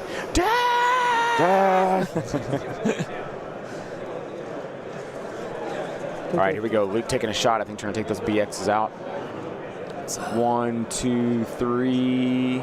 3. I think 3. I got my thing in the way. Oh, look at that.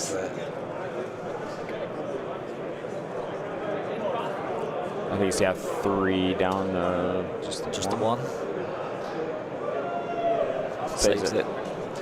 I mean, Oscar's dice on the defensive, even on the attack, it's been getting 6, where Luke has been getting 3 or 4.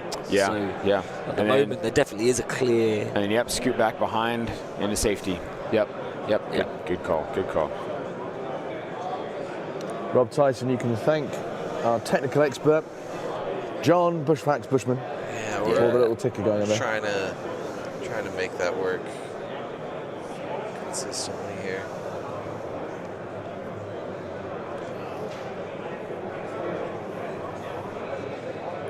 I don't know why it's playing fickle with Jeez. OBS. Come on, Luke. Jeez, man.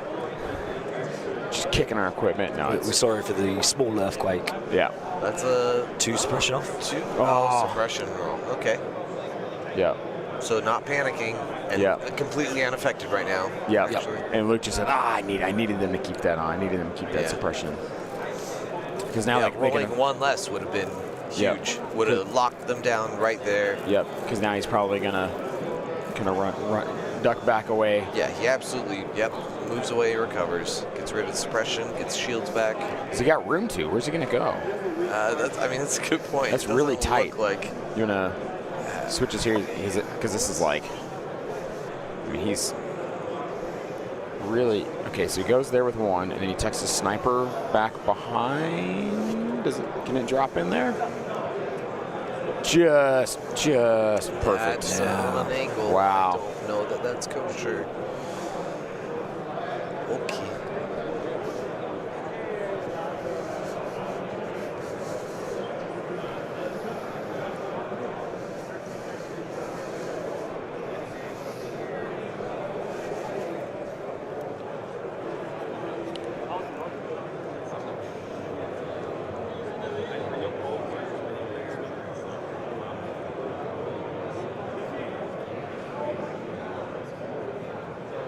Zane, a question for you. Yeah. When do LSO tickets go up? So not yet. Not yet. Yeah, no, it should be soon though. I should be probably after this. I should be hearing about it. I know FLG is getting Atlantic City Open figured out because that will happen before us. And Atlantic City Open, guys, is in New Jersey. They're going to do a different format this year. They're going to do like a teams event. So you show up with a team of 3. You each play a different faction. And kind of how Team League works, you're picking captains and you're playing against different opponents, and whoever out of those team matchups, 2 out of 3, win, you move on, that kind of thing. So a very different format there for ACO, but really cool. So I think Frontline is working on that first, and once that is out of the way, which I believe that will be early May, then I think we will be setting up for Lone Star in July. So Nice. yeah. And our own Brendan Smith, one of our judges here, runs Atlantic City Open. So huge shout out to him. If you guys are in that area, if you want to come across from New Jersey.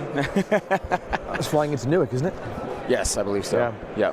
Yep. So it's out in Atlantic City, casinos, beach. It's beautiful out that way. So. Don't tell Ollie there's a casino there. Oh, yeah. It's actually played in the Harrah's, I believe. So there you go. Everyone, or Luke, is retreating with all of his Okay. visible models. I think that's fine. Yeah. Yeah. He's had a great opening engagement, picking off them 2 BXs. He now spends this turn just positioning, hiding, and then next turn he waits again for all the repair droids to go and picks off some more for another BX unit. Yeah. So I don't think it's horrible. It just means it is a little bit like 1 turn aggressive, 1 turn off, 1 turn aggressive. Yeah. Do we have a shot into those B2s? Because there's a B2 gone and there's a wound. Is there? Yeah, because that should be a 4-man squad, unless it's that one tucked back over there underneath the awning, which it might be. Yeah, I think that's. I think it is. Yeah. No, that's the unit leader for the other unit. Well, where's the suppression and where's this wound token you're talking about? He just put it in front of the barricade. Oh, is that why I can't see it? Yeah. So let's see what he does here.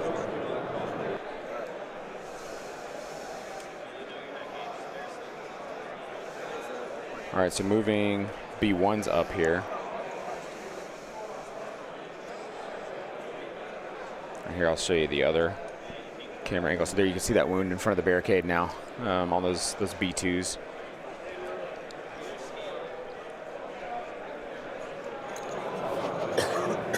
I have information regarding the prizes for the top 4, if anyone's interested. Ooh. I can just tell you, I don't know how they're dividing. I can tell you what's in the prize pool. So we have Ewok Warriors, IG, Asajj, Gar Saxon. Double crit.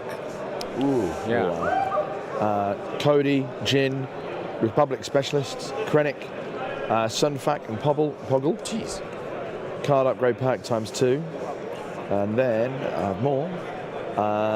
Wookiee Warriors, Chewie's AT-ST Walker, 2 swoop bikes, the Black Sun Battle Force, the Shadow Collector Battle Force, and yeah, there you go. That is just these are like units that they're giving away. Yes, they are. They're in the prizes. Yeah. Wow. Products Okay. in the prizes. Goodness gracious. Lots of product. That's awesome.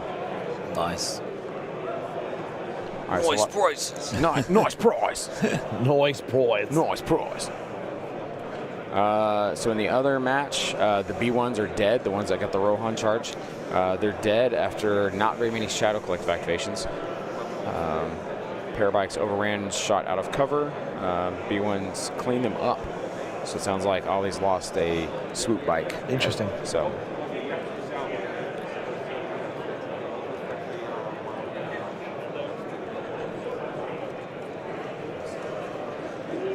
Apparently, the EXD player Jesse has a couple BXs that are speed 2, speed 3 from getting to claim that hostage. So, okay.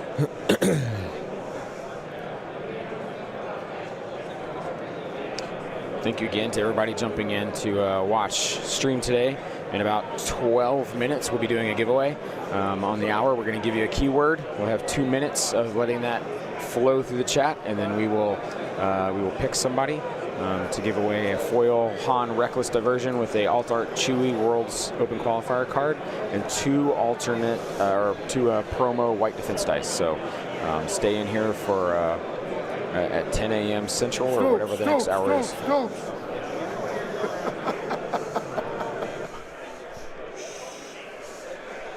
Got some friends coming in to say hi.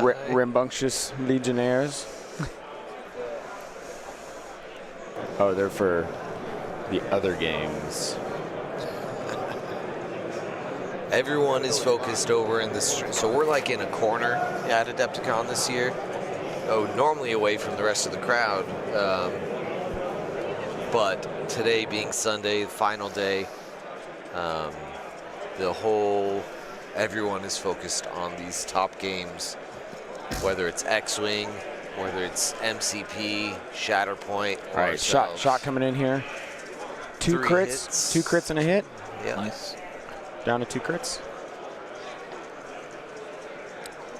1 block, 1 B1 or B2. B2. That takes a unit. One. It finishes one Takes because that a wins. model. Yeah. It's a big deal. Yeah, you can enter you will be able to enter the giveaway from either stream. We see them combined. Keyword has not been given away yet. Yep.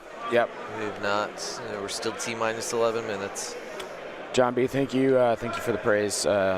David was here with us for sure, and wish him all the best with his health currently. But yeah, I mean we've been trying to make it work here. I mean with the 5 of us getting this going. So we appreciate you guys watching. So. And we say 5 because Ollie, even though he is in top 4, has been able to jump on periodically in between and talk with us. I think it was more on day 1, wasn't it? He put the work in where I wasn't. Yeah. And then obviously I got knocked out. So Yeah.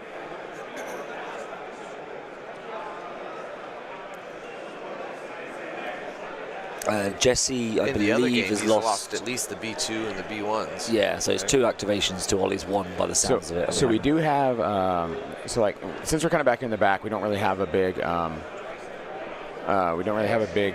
area for players to watch this game, to stand and watch it, because we're butted right up against MCP players. But they have a TV on the far side of the hall that is showing Shatterpoint and Legion. So there's chairs set up over there. Players are watching. Over here next to us is X-Wing. That's X-Wing. Those are all X-Wing. They got a luxurious X-Wing's got the suite rolled out for them. Setup going on. Yeah. They shut down a load of the tables so that players can then sit down and watch the game on the stream. Great. Yeah, so we've got ours is on the far end of the hall down there. I'll be hiring my experiment with droids, Tony, because I need to find something else now to spend 50 odd games on. So Yeah.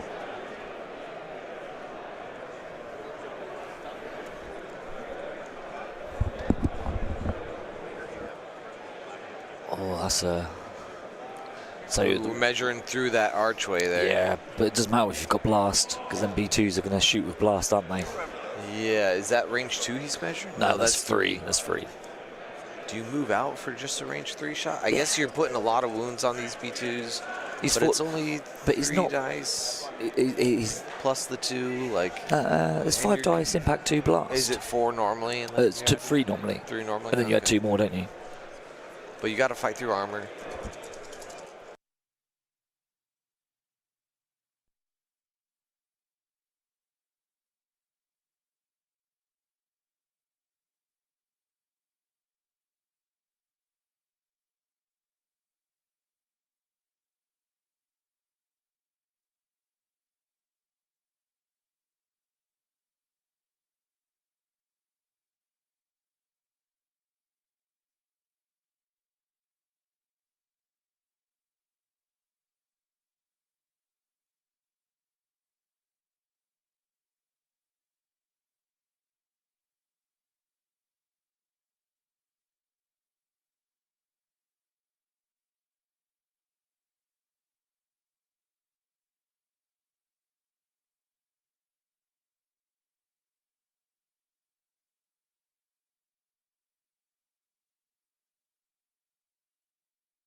All right, guys, we're on tactical mute there. We apologize. Just discussing some stuff. Future giveaways. Yeah. Yep. I don't think I saw any dice get rolled. No. Still that same measurement to from B2 to B2. Probably it's backing up to 3. So I think what? Oh, that's RPS, isn't it? Or the Magna. Yeah, Magnus moving back to shoot through that doorway. Yeah. They're shooting straight through that door because you can see on the other camera view that range ruler is going straight through that door we were talking about with the payload. Yeah. But I think the B2s moved up but didn't take the shot that you were measuring out. We were measuring before we did the tactical mute. Did they move up? I think they're still in the same spot. No, because they've got that token there, aren't they? Aren't they further forward? Yeah, that's a RPS alone. 1 crit. Yep. He's already got 1 wound back there, so. Got it. Yep. Surge. No. Oh yeah, he's got a surge on him. Oh, yep. Okay. Yep. I'm intrigued to know why Oscar's not pulling them away. He's got to face up on them if he's got a surge on them. And he's just sitting there weathering this storm of shots, which will hurt him later because he's lost models in attrition. Yeah, because as you can see here from Luke's side, he has a lot of things completely out of line of sight. Yeah. You know, nothing can really be shot at, whereas Oscar's got heavy cover, but the thing is, as soon as Oskar jumps across those barricades, he's going to be in no man's land for a little bit. Yep. He has that one sole yellow transport thing there. I imagine they call that heavy. I would call it heavy yeah. cover. I mean, I don't know what they called it, but yeah. I wouldn't be surprised if they called it light too. Players like to call random stuff light just to have light. Just to vary. Well, when we did the table last night, there was a lot of light. So you've got these crates on the left-hand side of the screen. Those I could see as light, but you've got the area terrains of area craters as well as light. Fortified positions kind of hedged up a lot of the it's amplified. What would have been light cover. I'm of the opinion that 8 barricades is too many. I mean, yeah, but I don't think it's a bad condition. Oh no, I think it's a good condition. I just think 8's too many on the card because I find that by the time I play placed on the card. Huh? I think it's great on the card. Heavy cover, always, everywhere, that's forever. But it's like by the time I've played the third one, the fourth one's irrelevant. I don't really care where it goes. So that's how I feel about the card. But I think the card's great. It's a good, good condition. So you could use those first 1 or 2 placements as distractions of I'm probably going here, as like fainting. Yeah. Kind of thing. And then you put some more. Yeah, that's fair enough. I think it's fine. Do you reckon it'd be interesting if you? Are we on turn? This is still just turn 2. This is still 2. Yeah. They're getting towards the end of it. Things are getting down to being. No units dead yet. No. I think Oskar Luke is has ahead on model count. Yeah. Being dead. Yeah. It's got the B2s and the BXs that are So dead. line of sight call here from the judge. You can see kind of where Luke was looking there from the BXs, looking down. I think it's BX to BX is what they're looking at. You see Josh. Interesting. That's our head judge. That's our head judge, Josh Hale, right there making a cameo. Unknowing cameo. 2 red and a black. What is that? It's a 1 after cover. 2 hits. Oh, is he shot those B1? What was shooting? I think he's in the B2s. Is that a hawk? No. It was a No, because they were looking at 2 the red, black, and a white as a sniper rifle range shot. Yeah, but that was 2 red and a black. And a white. There was a white. Oh, I didn't see the white. It was a black and a red hit. The red and white miss. Oh. Just an amped up sniper. Yeah, so you're spending a surge to. Right. Yeah, I totally didn't see the white.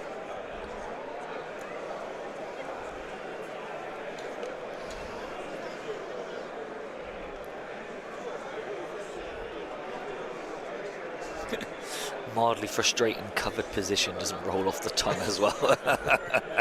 So update on the other game. Oh, yeah. Shadow Collective hostage is near its zone already. The Jesse's is in the mosh pit, as Seth says, so it must be a bunch of units. He just had another B1 unit destroyed. All the Black Sun are now disembarked. Bust is deep in jamming a bunch of the droid army, so a lot of AI going off there. Yeah, that's going to hinder. And yeah. One of the best cards that the Experimental with Droids has got is the Disengage card, the Preservation Protocols. Yeah. But you only gain the benefit if you get to an order, and that comms jammer is going to be preventing it. Yeah. Yep.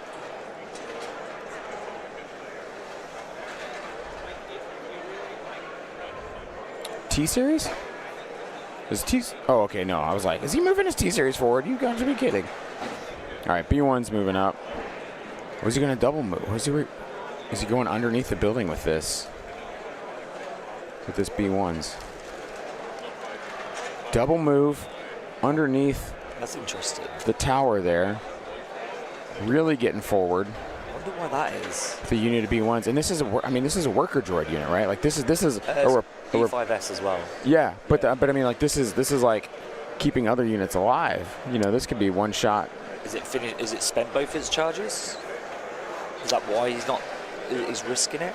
I don't know, because he couldn't spend it last time on anybody, unless he spent it this time. It just seems like an interesting, like a risky, aggressive play.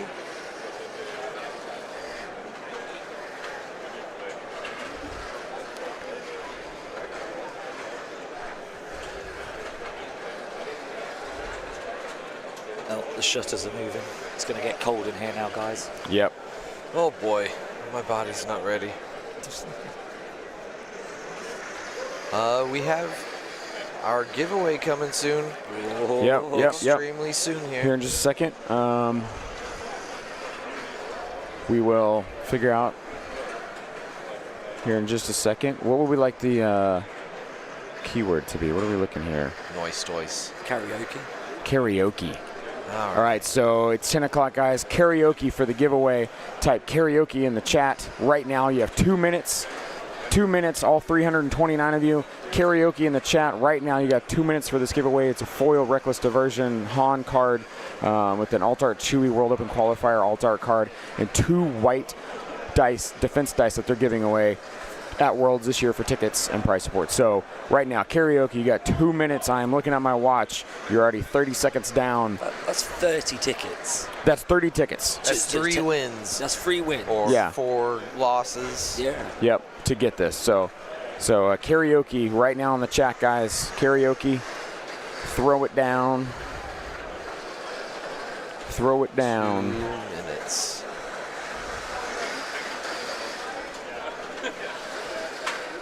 Karaoke. We are 1 minute down. 1 minute down, Do guys. not double type it. Do not enter twice. Yep, just once. If we see it, we will discount it. Do not.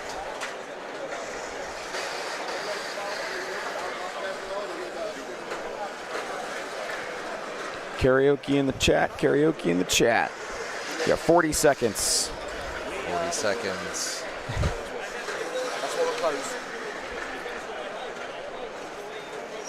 30 seconds, y'all. Karaoke in the chat for this giveaway.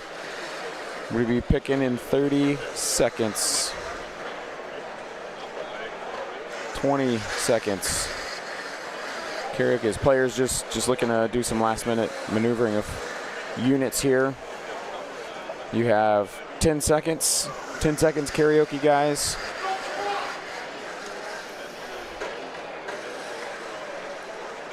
Two, one, and we are going to pick somebody now. All right, give me a second. We don't have any fancy apps for this. All right, no more typing. No more typing. All right, let's see. B2's moving up on the other side here.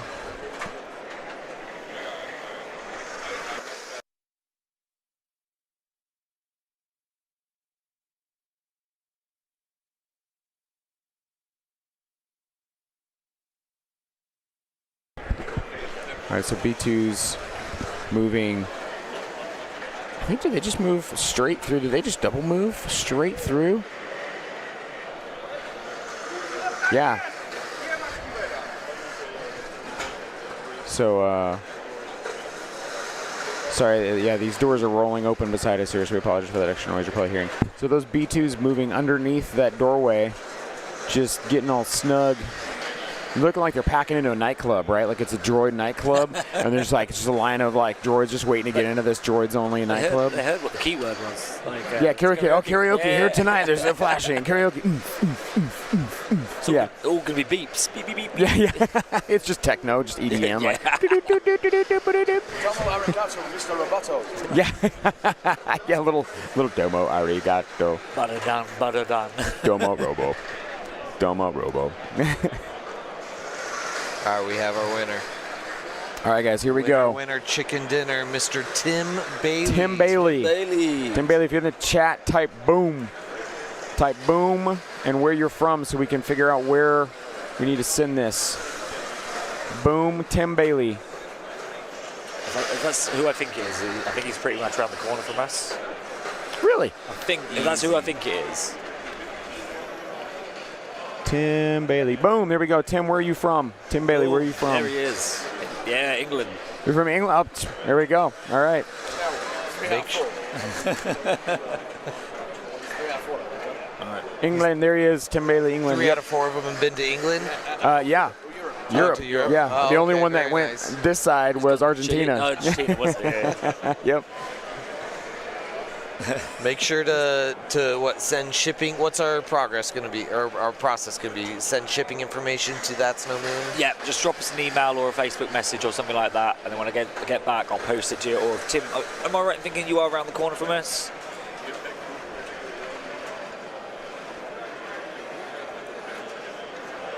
See what he says in the chat. If he is, then obviously I can just meet up in person. We can have a game of Legion at the same time.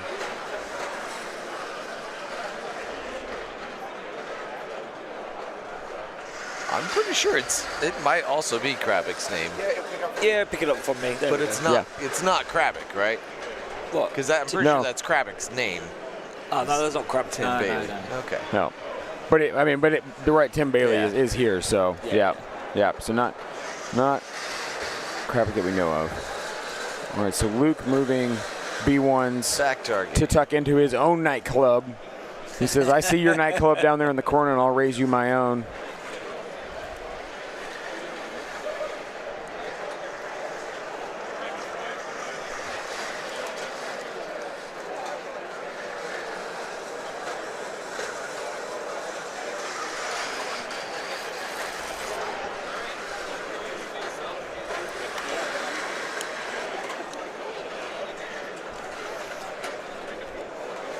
draft this morning actually isn't too bad currently. It's not. And it might also be blocked from some of the. We got a lot of bodies insulating us over here. A lot of onlookers. We've got the Germans and the French. Yep. Poles as well. Poles, Germans, Cheering on French. Oskar. Yep.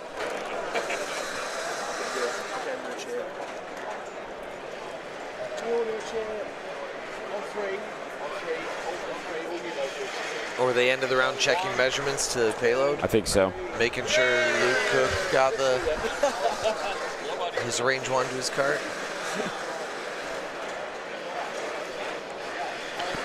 Update from the other game. All these buses are body blocking the hostage for the droids.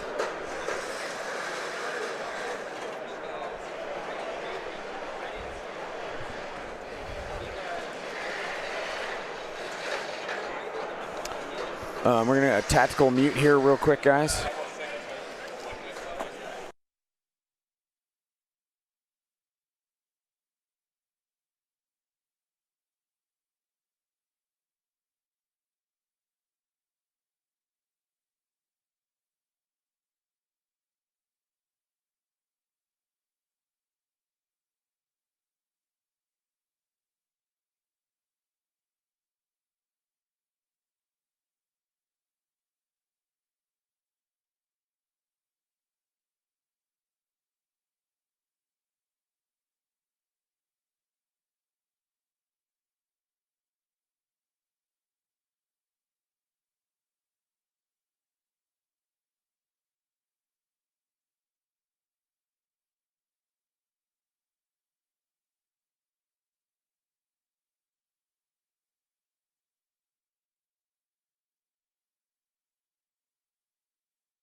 That'd be my vote. I mean, we don't have to go there.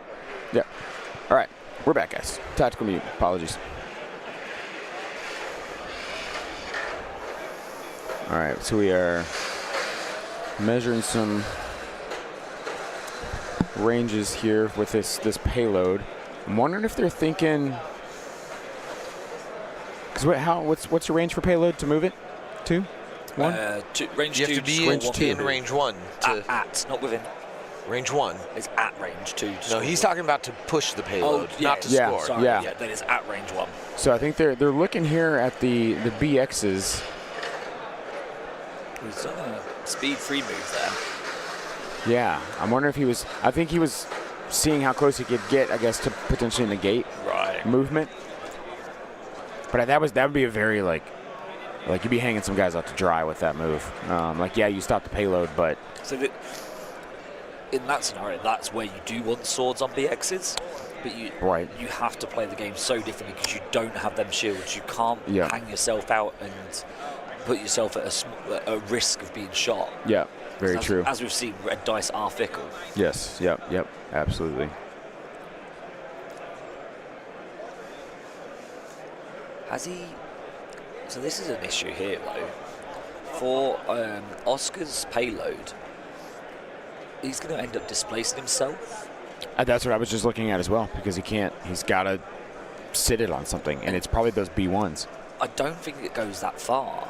So then it's going to be an awkward position of... Right on that on the barricade, and maybe getting 2. So, but then I think what will happen is if he can't tilt it forward, if it's as short or as I think it looks, then he'll have to end up moving back slightly and lose maybe like half an inch or an inch, which could matter down the line. Right. Yes, guys, we will Especially when he already had the indirect path. Yeah. He's got the worst route of the 2 for sure. We will have another giveaway. We'll do it. Got the Adepticon one down there. That'll be final. That's fine. What time do we want to do the next giveaway at? It's 10:10 now. Has to 11:30. A win? Do it. At win? 11:30. That'll be well past. I think this it'll be past this round. Yeah. Yeah. So just. And if we started at 8, maybe so just 8:30, just go 11. 11 will be close to the end of their time. Yeah. So let's do that. So guys, at 11, the next hour where you're at. 50 minutes. 50 minutes. We will be giving away. In this one, there are 2 Mandalorian Resistance alt art cards, as well as 2 red attack dice that are the marbled red dice that they're giving away here. So this will be 2 Mandalorian Resistance Alt-Art cards. I'm just trying to see what models being shot there. It was white dice rolled, and he did block 1 out of 2. Yeah. All right, so there we go, guys. Those, you see those Mandalorian Resistant Alt-Art cards there? That's the red, the red dice. New red dice. New red dice. They are marbled red. They look really, really cool. They're marbled in a slightly like a purplish color. So Yeah. There is already a marble set of red dice. Yes, there is. Yeah, these are more like a pinkish fuchsia kind of colors. So, so that's the one we'll be giving away on the next hour at 11 Central Time. So in, what is that, 49 minutes? 49 minutes. So, yeah, keyword will be in 49 minutes. We will give that to you. You have 2 minutes to type it in, and we'll pick somebody from that time. So no keyword just yet, guys. The final round, we will be giving away some cool stuff as well. But that's what we will have for now. 2 Mandalorian Resistance, 2 red attack dice. As we are looking to wrap up turn 2 here. Yeah, what is their plan? Man, yeah, these are some long turns going on. Long rounds, proper word. Sorry. Can't do anything about the graphic here. We'll see if we could change that for later. But and I think we're doing. Are we doing a break after this? Yeah. Yeah. Yeah. So play a game. We're gonna swap the table out, have lunch, and then be back for the final game. Yeah. Yep. So we will have a completely different table setup here, guys. Which one is it? We've got it's a junkyard, isn't it? Yeah. It looks. It's there's some cool terrain pieces in the next table we will set up here. Oh, sorry about that. Karaoke might have been a little bit harder to spell for the non-English. We'll get a nice, gentle word for yeah for the next one. Yeah, like. To be fair, I'd struggle to spell karaoke as well. As you said, indictment of the British education. Yeah, that's all right. That's all right. What time is the final game? We're not entirely sure yet.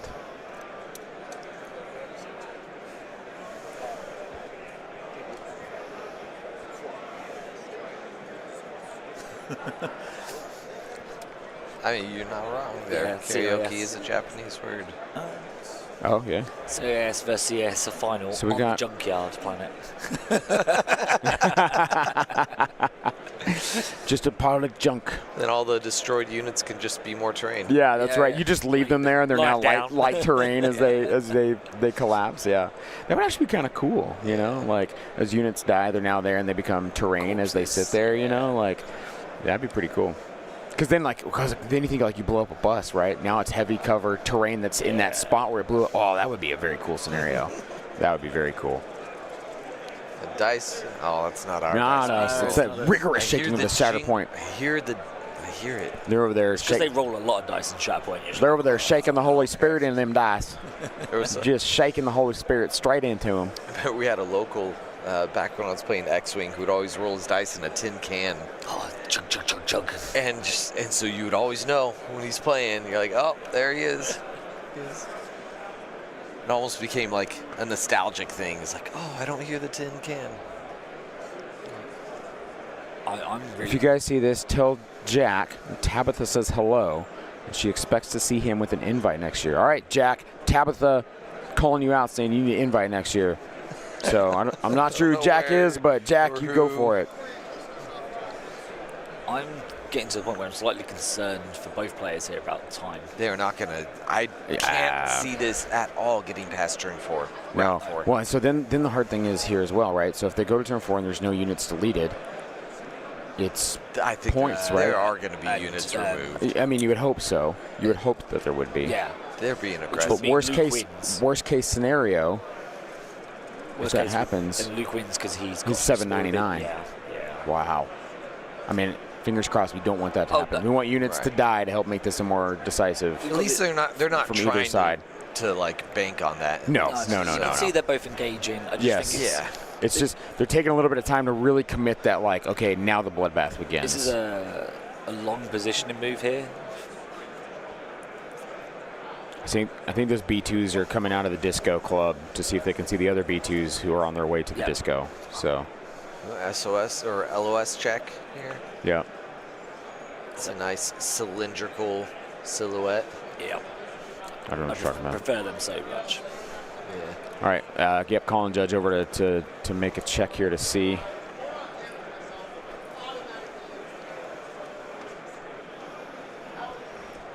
So is this Oskar trying to get a shot? This is Oskar trying to get a shot into Luke's B2s. I don't know if he's trying to get the shot or if he's trying to make sure that he's not seen. Yeah. The other game is starting round 5. No way. Yeah. Yeah. Those guys are booking it. I mean, I'm sure with Major and Hostage and those buses, like engagement, Ollie's like, he's playing in your face, right? Yeah. Ollie's list is not like, I'm going to let you come to me and I'll deal with it, or I'll wait, It's not a Yoda. Oh, right. Ollie's gas pedal on his buses are fully broken, and he's just. He hasn't got reckless driver. He does on one, doesn't he? No. Oh, I thought he did on one. Oh, okay. He's got the driver on the second one because he has the raiding party leader. That's it. That's what it is. That's what it is. Raiding party leader. That's all he's got. That's what it is. Yeah. Round. What do you say? It's Gonk on both, Jammer on both, and then one of them's got. No, and they both have the medic. The Underworld. Medics, yes, yeah. Underworld something medic. Backworld medic. Yeah. Yeah. I think it's just Backworld medic. Yeah, you're right. Fury Ollie. So we get to rename a list every year. So we've got Pink Suns from last year with Lila. Yeah. So it sounds like, from what Seth said on the judge on the other table, he said round 2 took a little bit to get through, but then 3 and 4 were just boom, boom, boom, and they just hammered it out, and now they're in 5. So fingers crossed this follows suit. Right. Yeah. It'd be nice to see some double blanks on someone's reds. It's gonna be red. It's gonna be a BX. There's or was that the B2? BX is behind the B2s. Oh no, it'd be the Magna Guard. Magna Guard, because he's. That's 2 Magna Guards picked up then. Yep, single health Magna Guard. Nope, he's got 3 back there. Yeah, out of the 5. They're 5 man. Yep. Yeah. In the Battle Force, you get the extra. You start with. That's right. Squad. There's B1 repair bots in these lists, right? Yeah. So Oscar's got. All right, moving payloads now. Oh, we're end of turn 2. Good. Yep. So let's see what happens with Oscar's here, because Oscar's gonna be interesting. He's gonna wind up displacing some things for sure. I'm on the edge of my seat. Yeah, so that barricade's going to hinder him. You can sit on top of the barricade, you can, right? Yeah. Angle it. But I think even then he's like right butted up against it. Like there's not gonna. It's gonna be a side. So he has to take it short. That's definitely some. That's a lot of shortness. That's like at least a base length. He's gone short. Yeah. So not fully moving to avoid displacement. Went all the way up to the barricade. If he displaces those units, Luke places them. Yeah. Only if you displace the leader. Well, any models. Any models. So Luke had said, "Cool, I'm moving these forward." Then, unfortunately, kind of boxed himself out from a full payload movement there. So. Yeah, that can definitely be tricky to manage. Yeah. Coming into payload. And not many people play payload these days, so you don't. Right. You get out of practice. I remember when it used to be quite common, and as you say, you'd be all right. This is where the payload's got to go, so I've got to make sure I've got no units there at the end of the round. It's okay if they're there now, but I've got to move them out the way later. Going to top-down view, so you guys can see the state of the game currently.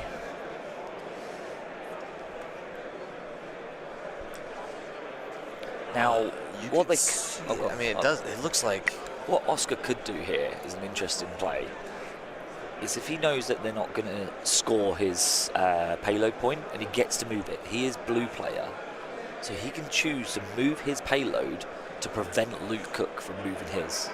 Yeah, he can move it directly in the path. Yes. Yeah.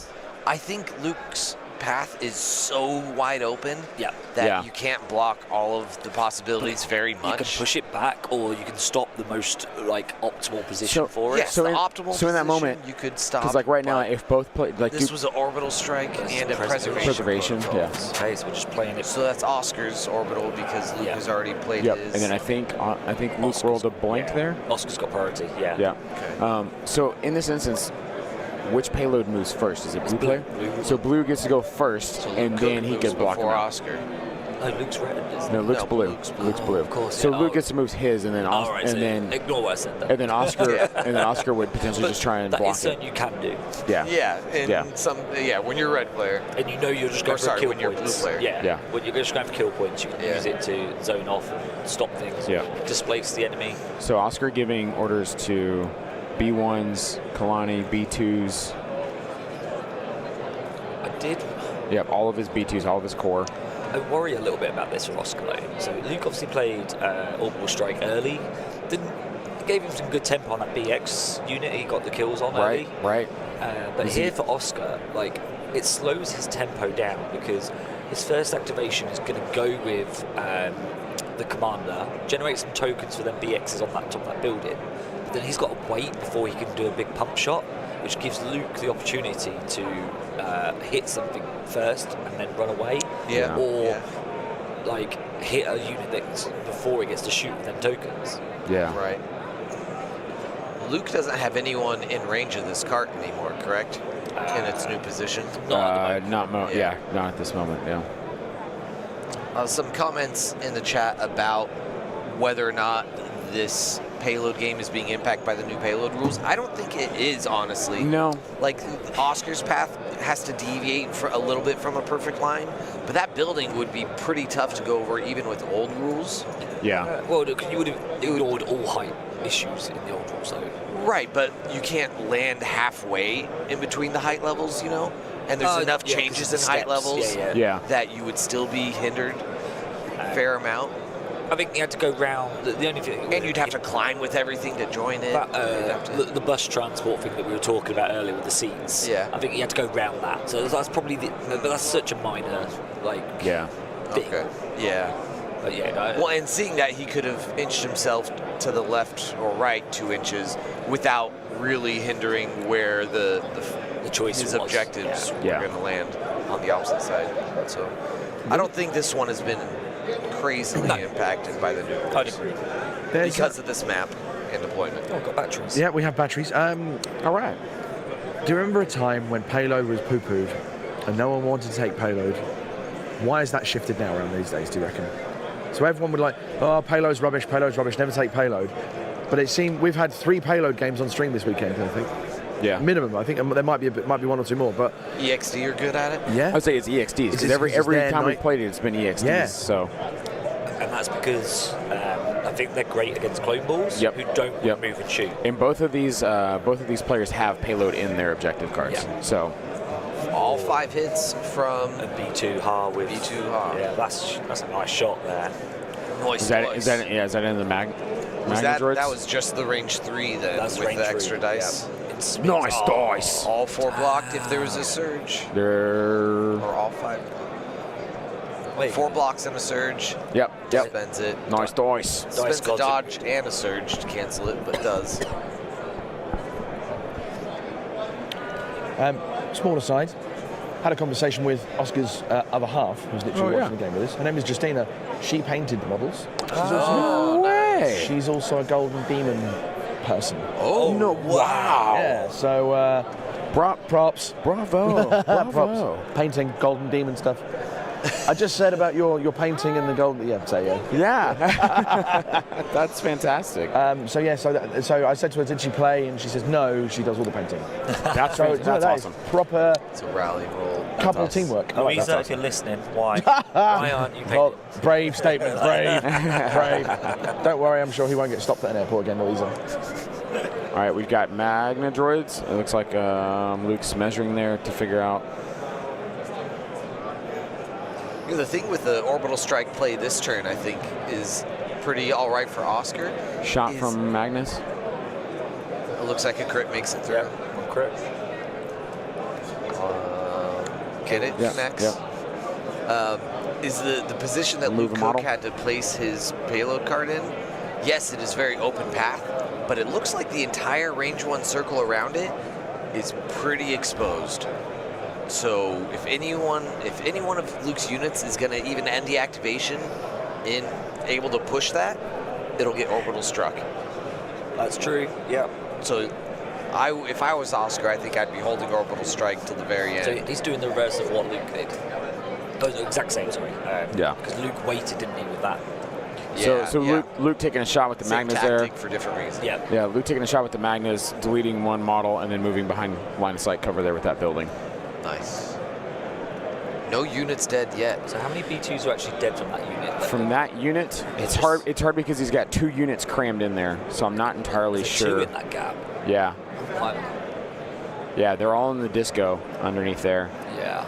It looks like he's lost 1 model. And it looks like. How did we end up calling this the disco? I just About karaoke, wasn't it? But it looks like that Viper droid is like a disco ball. Like it's one of those like it's just got lights. It's got lights. I can get on board with that. Yeah. It is the Viper droid. If we were to speculate on time left in the game, we were probably saying what 25 to 30 minutes.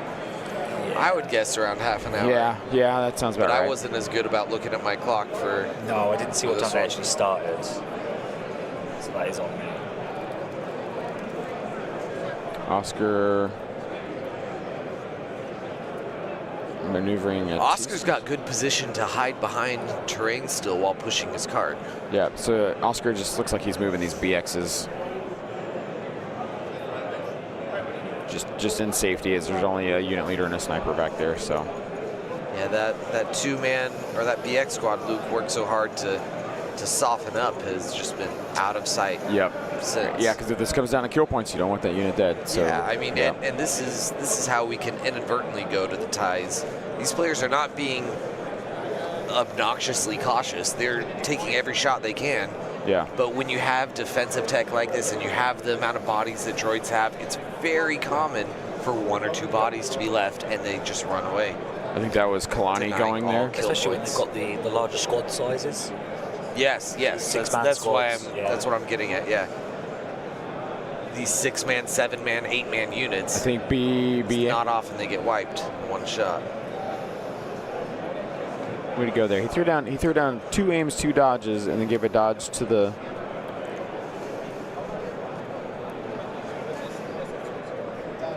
That's Kalani prepping people to That's move out. what I think it was too. Yeah. I think then B2s are going to pop on top of that building and shoot down. Would you shoot for the B1s just to try and delete a unit? If it's a range 2, maybe. Yeah. I'd strongly consider it. Yeah. But otherwise, depending on how the rest of the ship damage goes. I think he could get range 2 getting up on top of the building. Yeah. Because he doesn't want to move around the front of it because then he's completely exposed with no cover. Yeah. But if he jumps up on top, then he'll have the cover and have the range. Yes, he'll receive incoming fire, but at least he'll still have cover with it. How much is left in Oscar's B2s? I think he's only lost 1 model. It's hard to say. Yeah, it's hard to say. It looks like I only see. Yeah, so there you go. He is measuring the range. Was that Luke measuring that? But he can get that range 2 shot by climbing on top of that roof. Yeah.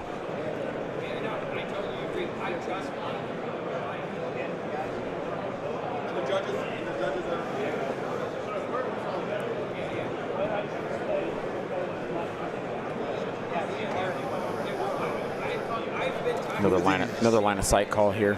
We got 2 shields floating in the middle of our screen right now. Those are the BXs that are just there to the left of them. That are close on our side of the building. Yes. Yep.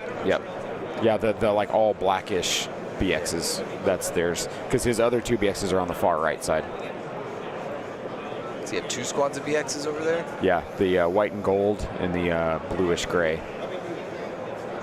Which I think the white and gold is down to a single, the unit leader and the heavy as well.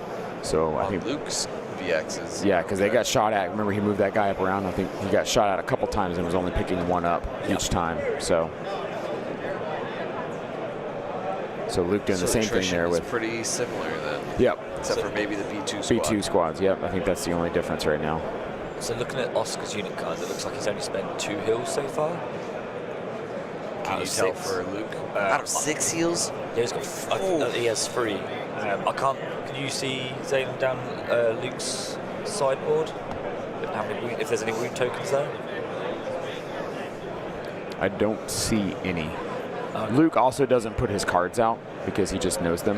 Yeah, I mean, so he doesn't he has like 1 or 2 sitting there, but he doesn't have really much out because he just knows what his cards do. B1 squad definitely moving into range 2. Oh yeah. Anything that wants to shoot it. I'm can't tell if this is a bait or not, but it's a dangerous one that could be picked up. Because he's coherent. Easily killed. Yeah, because he's also doing it to try and. But that used to have unit leaders there, right? Okay, so what I think he's trying to do here is he's swinging that one model forward. It's standby. Yeah. Yeah. Interesting. What would he do with the standby? Take a shot? Yeah. I think that's E5S. Yeah. Okay. Yeah. But it's not even. It's not It's not the scariest attack. thing. Yeah. 7 white. Into armor 1 and heavy cover. Do you just sit there, wait for a B2 to come in range 2, and you move back away out? And they're done over there. Ollie's game is done. Oh. They got to round 6. From what I have been told, it was Ollie's game to lose. Oh no. So unless he has absolutely had a bad one. There. No, so it's Ollie. I asked Seth, who won? He says, who do you think? Wow. Just put Jesse. Jesse. Yeah, wow. Jesse well Hobbs. done, Wesley. Jesse. No, commiserations then to our French-Canadian player. So we know one finalist. So Jesse had 1 BX unit touching the hostage. Oh, just touching it. Yeah. Didn't even pick it up. So it sounds like Ollie has taken that. That got punched to death by 2 Black Sun. The one lone. The one lone BX that was touching it got punched to death by 2 Black Did Sun. he table him? No. Oh, okay, that's what I was trying to say. The unit leader lived though. So it sounds like, 2-1 for Shadow Collective. So Ollie wins and moves on to the final. Shadow Collective, back-to-back finals. Oh. That's true. Black Suns. Yeah. Bus. Pink Sun. And a Brit. Pink Sun, yeah. And a Brit back to And a back. Brit back-to-back in the finals. Yep. Ryder last year, Ollie this year. Yep. Does it be? Oh, All right, wow. so dice shot coming in here from 3-6 hits. We're never going to be in the end There's of 2 this. 3 surges there. Is But that, aren't these? that's not BX, this it's is B2s. B2s, He's yeah. only Too gonna many have black one dice. surge. Yeah, because those B2s didn't pop up on top of the building or go around. They Got just an moved behind aim. the barricade. So it's 5. 5 not bad. 5. Oh, that's good. 5 down to 4. Armor, so you must be shooting the The B2s. BX, yeah, the other B2s. That's got to pick him up. Ooh, If that's just that's the gotta be Viper it. and That's the gotta B2. be it.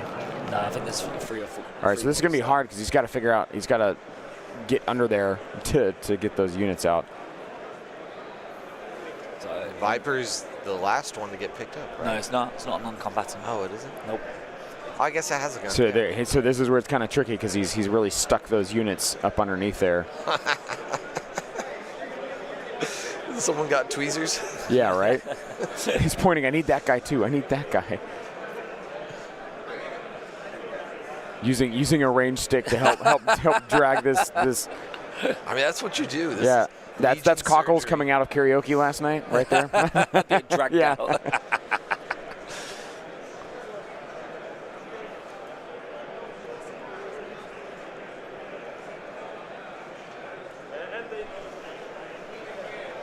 So that's a wound. So that unit's not fully dead yet. No, there's only 3 wounds. Yeah. So it must be just the unit leader. No, he's got unit leader and heavy left by the looks of it. Yeah, I think so. Unit leader in the heavy. Which I think he's going to go with him now, and I think he backs them back out. Shoot and scoop. Yeah, he gets out of the disco. I would think.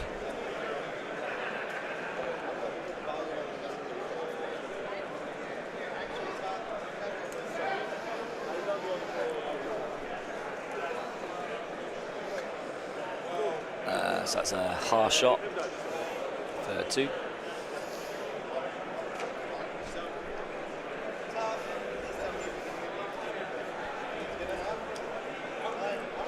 One something wounds. So it says no chance those droids could have withdrawn because of the jammers. Yeah. That were going on, but even got the speed big 1, difference against wouldn't have made it to the CZXD zone. on the buses, especially. Yep. That is correct. Tom's minis will make the finals. They're not even. They're not even He's here Ollie's in spirit. Yeah, they're not even Ollie's minis.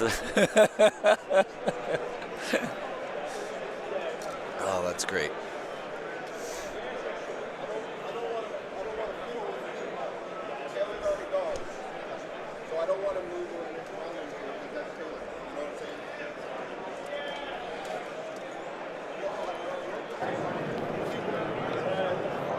just went round to have a look and speak to the crowd who are watching the Germans to let them know the result of the other game.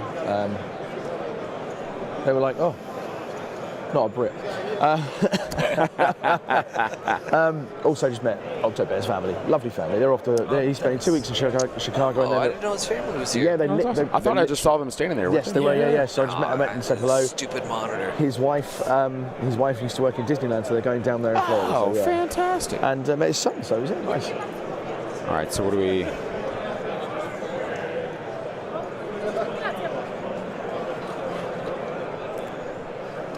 Oh, Andy, with his cramping his leg, he's having to stand up. It is quite a bit of difference for me coming to these and not having to stand up for 4 days instead of sitting down for 4 days. Yeah. Like it's been nice that your feet aren't hurting. Yeah. Actually, let's get the stretch here. It's Oh, nice you to all stand. are. There we go. Good stand and stretch here. They're probably all looking at us going, why are they standing? It's a really intense game. It's also, I think this game is coming down to time here. No, I was asked, what do we think is going to happen? I haven't dared to speculate. Well, at the moment, Luke's winning by default. Yeah, Luke is winning purely by being 799 points. Yeah, no full units destroyed, no one in range of their objective. Yep. I think the closest unit to dying is probably that B2 unit now. Yes. There's 4 health left on it. I mean, there's that BX unit as well. There's only 2 models. Right.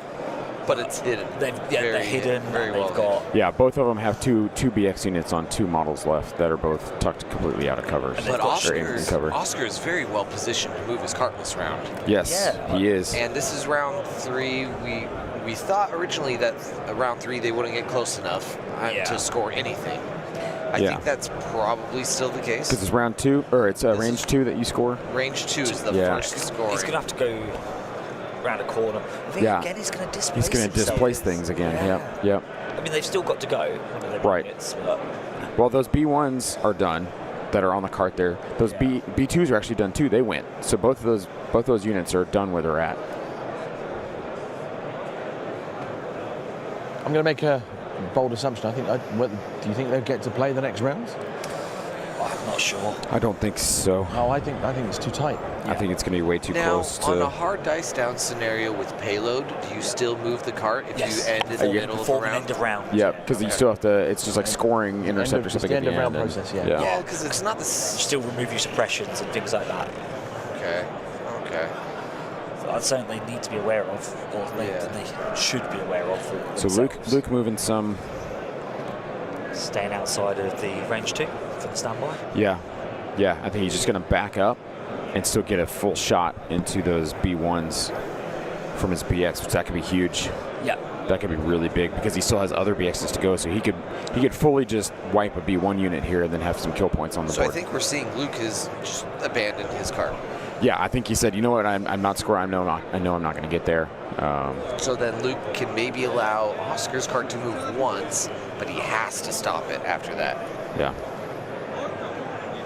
Which it'll be close enough that it won't be hard. Shouldn't be hard to stop it, but even droids against droids, there's a lot of bodies. Not many have died, or no units have died. So Yeah. no force push shenanigans. No, you could get melee shenanigans going on even without having force user. Well, By like basing a model that's not the leader that pulls the leader out of range 1. Similar to what you do to a KP kind of stuff. Yes. Yeah. And it's a little bit harder when it's a big old range 1 bubble. Yeah. For sure. And not just KP that they have to touch. And I will guarantee the finals game, units will be destroyed with Ollie playing. Oh, that will happen. There will be dice rolled. There will be blood. I mean, Josh is constantly looking at his phone for time, so I imagine we're getting real close to this. Yeah. He's So I don't looking pretty close. All right, so we got a shot. BX, I think a BX shot here coming into those B1s. B1s in heavy cover. Here we go, big shot. Light after sharpshooter. Oh, not good. 3, 4. 4 hits total. Down to 3 after Luke's been cover. consistent with that. It's always been 4 With for him. 4, yeah. But then Oscar's 4 down always to been 2. 6. Oh, 3. Okay, that's big. Just kill that unit. I mean, Luke hasn't even got a killing unit. It's the irony of So it. 1, No. But it 2, pulls off that standby 3. too. Yep. Opens it up to B2s walking up, shooting, finishing up that squad. Oh, yeah. 4 men left in the squad because it was a 7-man. Yeah. Oh, he needs to take that. No, it's an 8-man squad. Needs to take that standby. Oh no, they keep the standby because they don't get suppressed, right? No, they That still goes. suppression, they Okay, can't be okay. suppressed. gaining a suppression or performing a move. Okay, he just didn't pick up that token. Yeah. I think Luke just pointed it out to him. Yep. Yeah, Luke's saying, hey, you was at standby. Just honest mistake. Tired. Yeah. They're how many games in? A minimum of 7. 10 now, isn't it? 8th game. No, sorry. 8th game, yeah. LCQ's 10. Because they didn't play LCQ. Minus the Yeah. intentional This is the draws. 8th game. Yeah. Yeah. Plus any games if they played on Thursday. They both take control, so technically they haven't played all. Yeah. Oh, That's so what no I was- sympathy, no sympathy there. No, they've played them all properly. Oh, they took an ID. Nah, they should be well rested. I don't think they took the ID yesterday. That was on Friday, I think. Oh, okay. Oh, actually. No, Luke played his. It just Luke- tied. sorry, Yeah, Luke was Yeah. an Did play. unintentional draw. Yeah. Unintentional draw, yeah. UID. Yeah. So Oscar moving some BXs. We? Yeah, Oscar moving BXs here behind that. Maybe was he? He's looking at. Nope, moving B1s. Can they intentionally draw now? In theory, yeah. In theory, I mean, yes. they could, But no. but it wouldn't. If these two decided to intentionally draw right now, Ollie wins the whole tournament. Because of these. That's what they Yeah. No, they would play against each other. Well, yeah, they would still play. One of these two would play against Ollie. No, I was saying, because someone said in the chat, if these two intentionally draw now, what would happen? Because they've all got the same scores, but these two would be worse off, so Ollie wins the whole tournament. I don't follow. No, because they still have to play the Yeah, final they would round. play another game. There's still a final round after this. Ollie still has to play somebody he regardless does. if these two do. It just depends on which one of these two in the better record would then play Ollie. Well, it could be technically still. A 602 is worse than a 710 tournament point wise. Yes, 7-0, 7-1-0. No, it's still 1 point ahead. No, so yeah, 710 is ahead. Nate, that's right. Everyone's a winner. Everyone's a winner, baby. But That's I think alright. so. I think That's in alright. that scenario, a 710 against a 602 that just beat the 70. Do we know? I think Game Up League might call the 710 a winner. Do we know how much time it But even though they just We lost, don't know time. It's getting close. Josh is looking at his phone. Yeah, I mean he has his phone up. Our head judge here Look over the shoulder. God, has his phone up. I can't quite see from this far. I know. Like, Oh, that looked like single digits. oh, I did. Oh, dang it. We're not gonna. Yeah, see, we were wanting to do our giveaway in 15 minutes, but We'll do it as soon as this round's done. As soon as if these guys finish, if it comes to time, whatever comes first, time in the round, game, we'll do it. So just a reminder of the protocol. What will happen is Josh will say the time, and then that will be. So if they are still in this round, if they're still in turn 3, then they will wrap this turn 3, and that will be it. They will not start a new round. That is how the protocol works, Yeah. folks. they'll have 15 minutes to do it. Yeah. So ideally, what they would want to do is try and get this round through as fast as possible to start round 4, But and then then have 15 minutes of that. Knowing that they're not probably going to activate everything in round 4. Correct. Yeah. Yeah, I mean, I don't think either player is to blame for the slow play of this game. No, it's not really slow play either. It's just intentional Considered movement, conservative play. I mean, think is what I call it slow, but not by just one of them. No, and it's not slow intentionally either. It's slow. It's not malicious. Right, it's slow to conserve because you don't want to just hang things out to dry and be dead. Not an ISP, an intentional slow play. Yeah. So BX is moving around, I think, to take a shot. Supply platform or support platform. Yeah, exactly. Yeah. Yeah. Intentional slow play.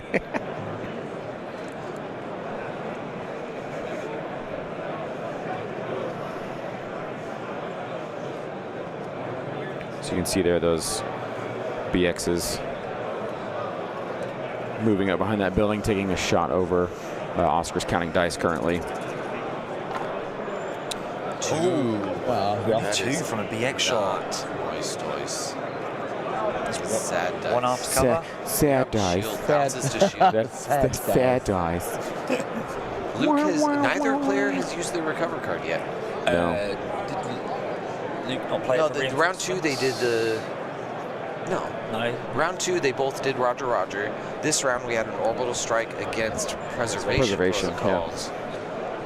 they both have the recover card for a final.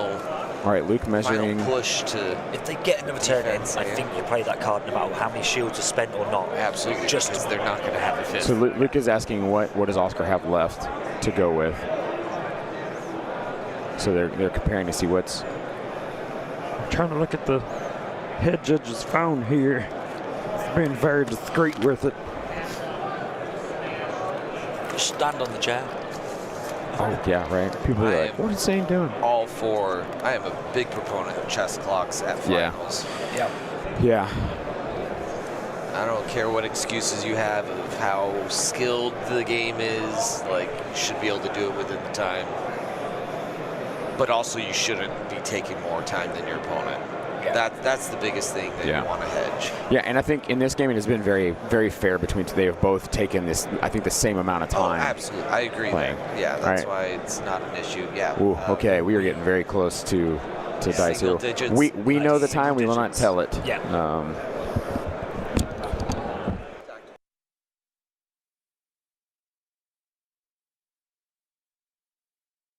They're tactically talking with the head judge. I'm going to stay on here to keep an eye on what's going, as I know Luke is looking to roll some B1s into B1s. And once he shot out earlier as the dice roll, he's only got one, which just adds a suppression onto the B1s that were shot at earlier. They now have 2 suppression on them. So no units taken off the board right there. B1s into B1s for nothing, just a suppression.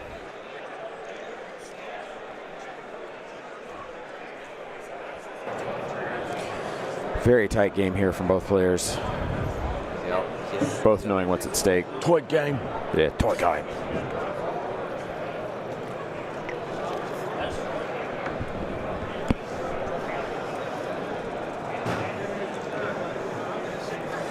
So I was just speaking to the head judge, Josh, and he's like, please tell me that they have different bids.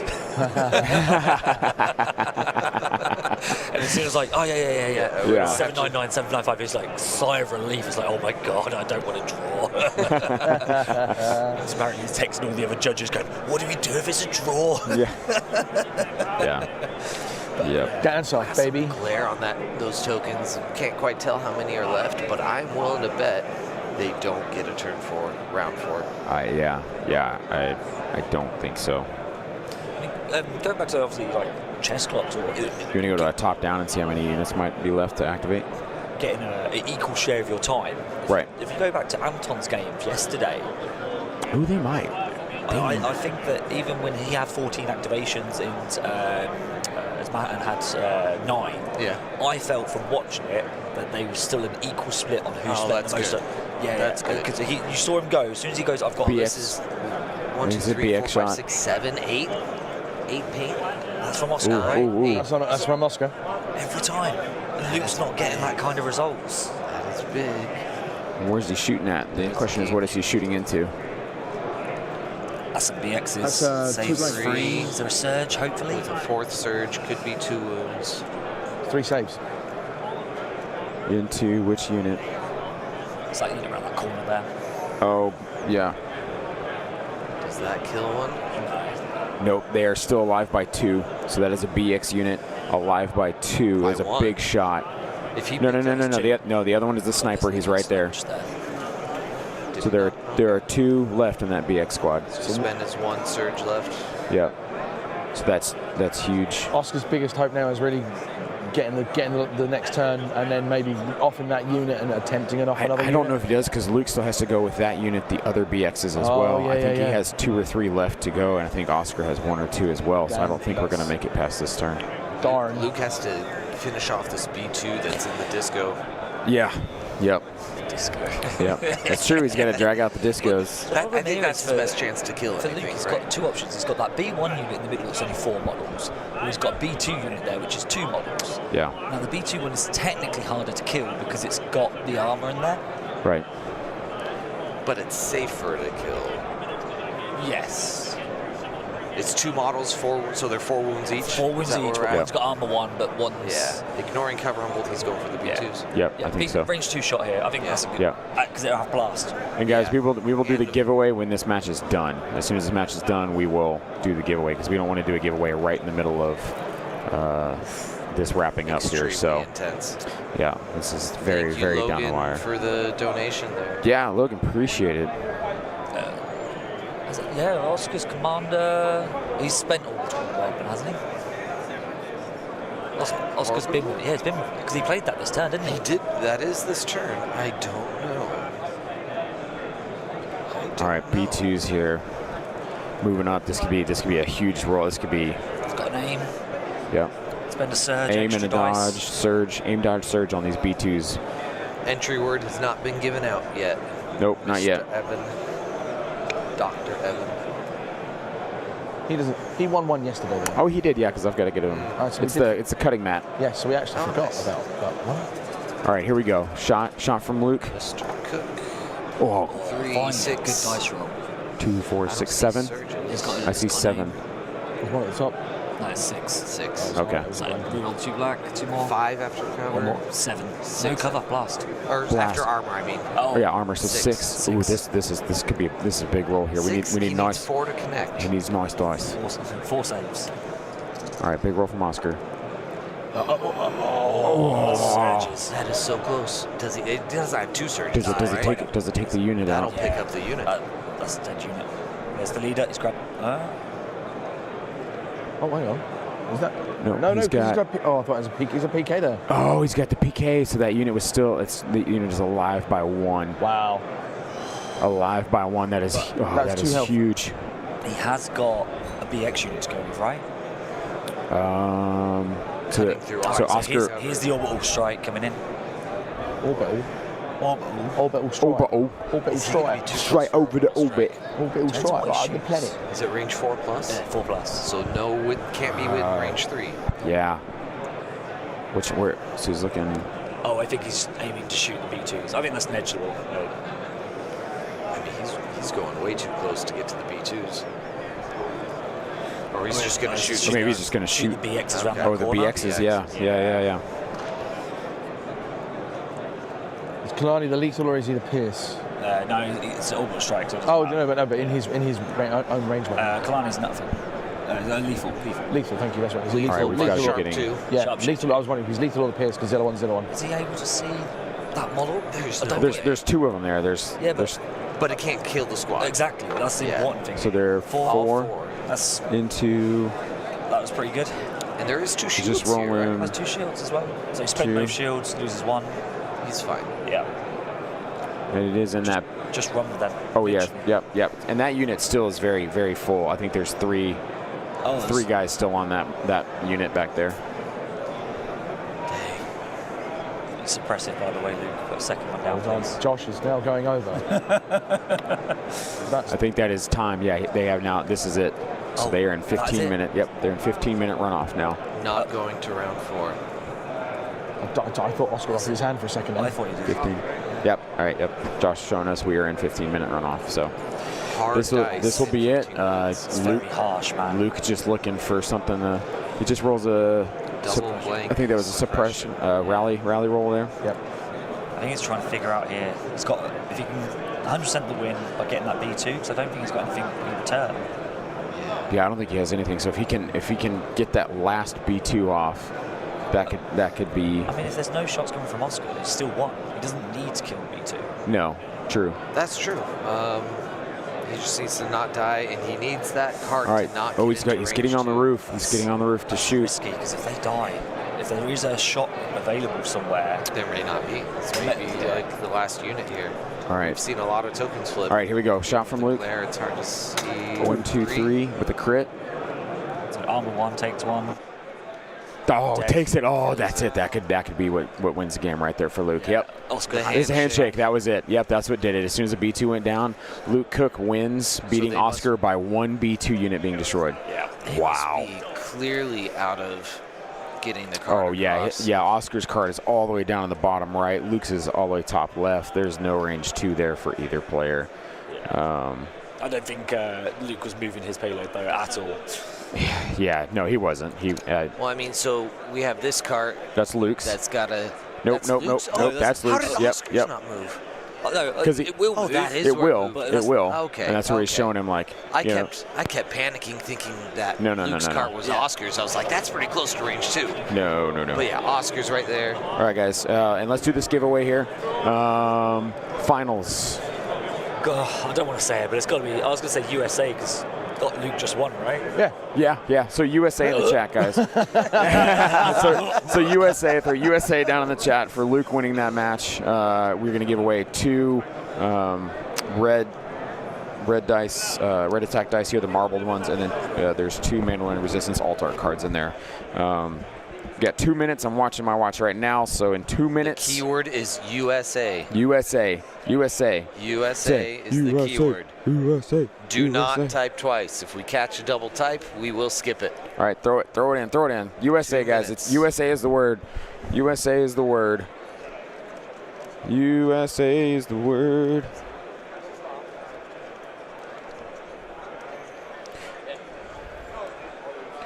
USA, guys. Type it in the chat. I'm looking at my watch on my wrist. My wristicles, checking it out here, seeing what the time's gonna be. You're gonna get 2 minutes. Where are we? You're gonna get 2 minutes, y'all. Put in USA in the chat there. We're gonna pick somebody for this giveaway. Oh man,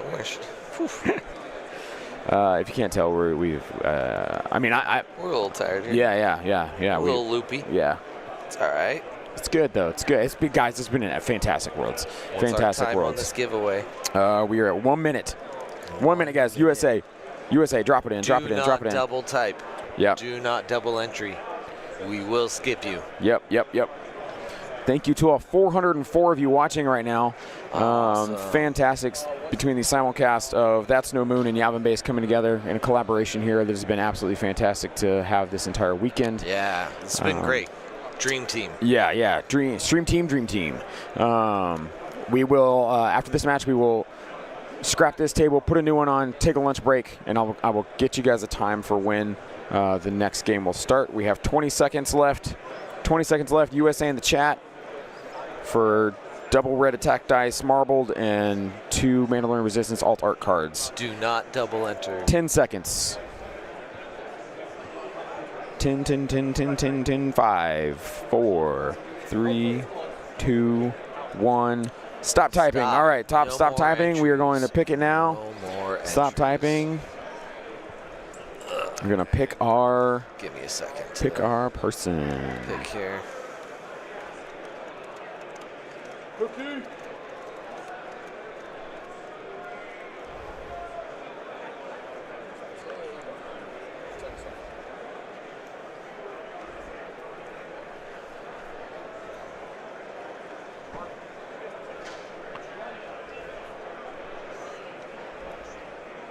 All right,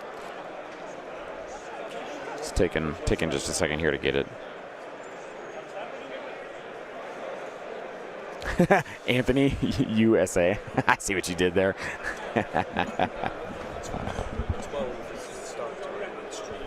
Okay, guys, so the next match will start at noon, 12 Central Time. 1 hour, will be the start. So we have an hour, essentially, when the next game will start.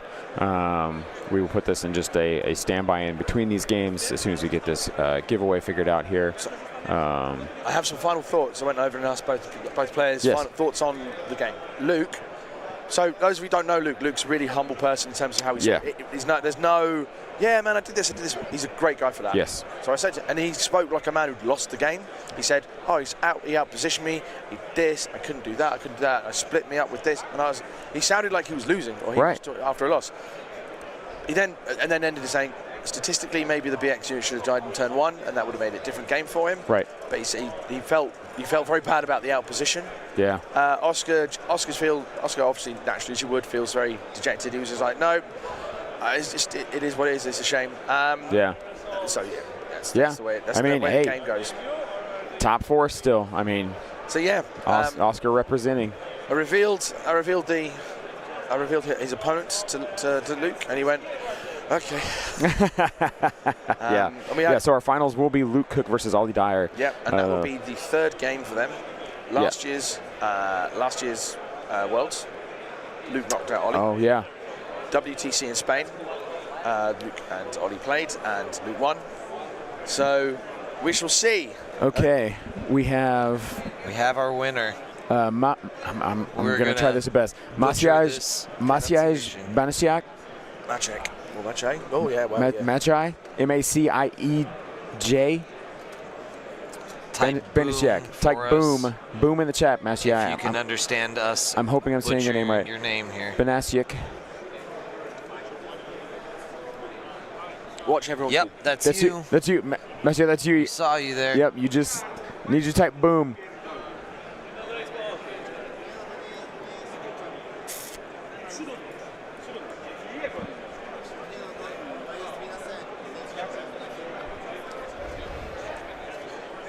Oskar chatting with his Polish supporters behind us. Who won the dice? We're working on it. Maciej. Yeah, I mean, he typed. There he is. He typed boom. There's Oskar Grom. Maciej, where are you at? Are you in Europe? Or are you on which side of the hemisphere?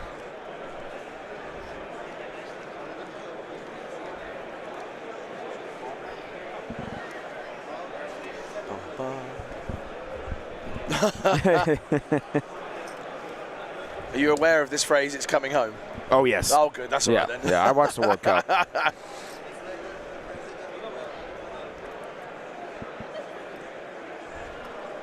Still can't be saying that. Luke and Ollie, you cannot say any predictions.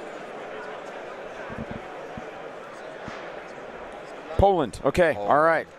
Poland. Do you know any of the players here?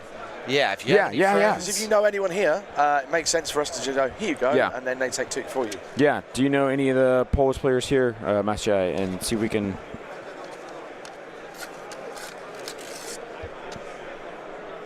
Hello, Josh, our head judge. Let's find out what he's saying.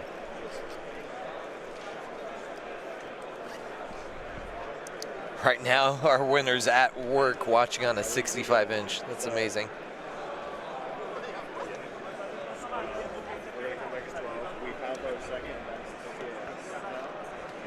Love it. Maciej, do you have any friends over here? Yeah, he said yep. I'm just gonna. There's a collective of Poland players here. I'm just gonna go to them and see if any of them know. Yep. If any of them know you, and then we'll. So Luke Cook just won this match. It will be Luke Cook and Ollie Dyer in the final. He wants us to pass it to Oskar. Oskar can do. Awesome. Luke Cook, Ollie Dyer in the final.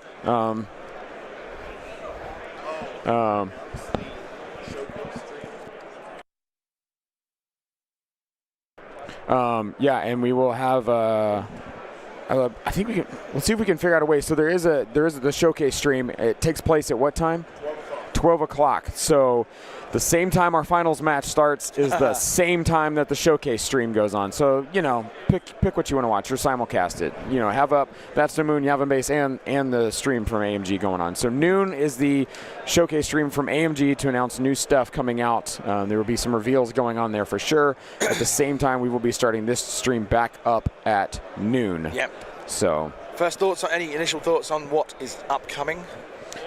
Food into my stomach. That's what's upcoming. Yes, yeah, that's exactly what's upcoming. Yeah. No, honestly, I have no idea. I think they're gonna probably show us maybe more of the crab droids because I think they had kind of teased it last year, and so I think they'll probably show us like models and stuff this year. To quote the question I said on Thursday to Will Schick, Gungans ?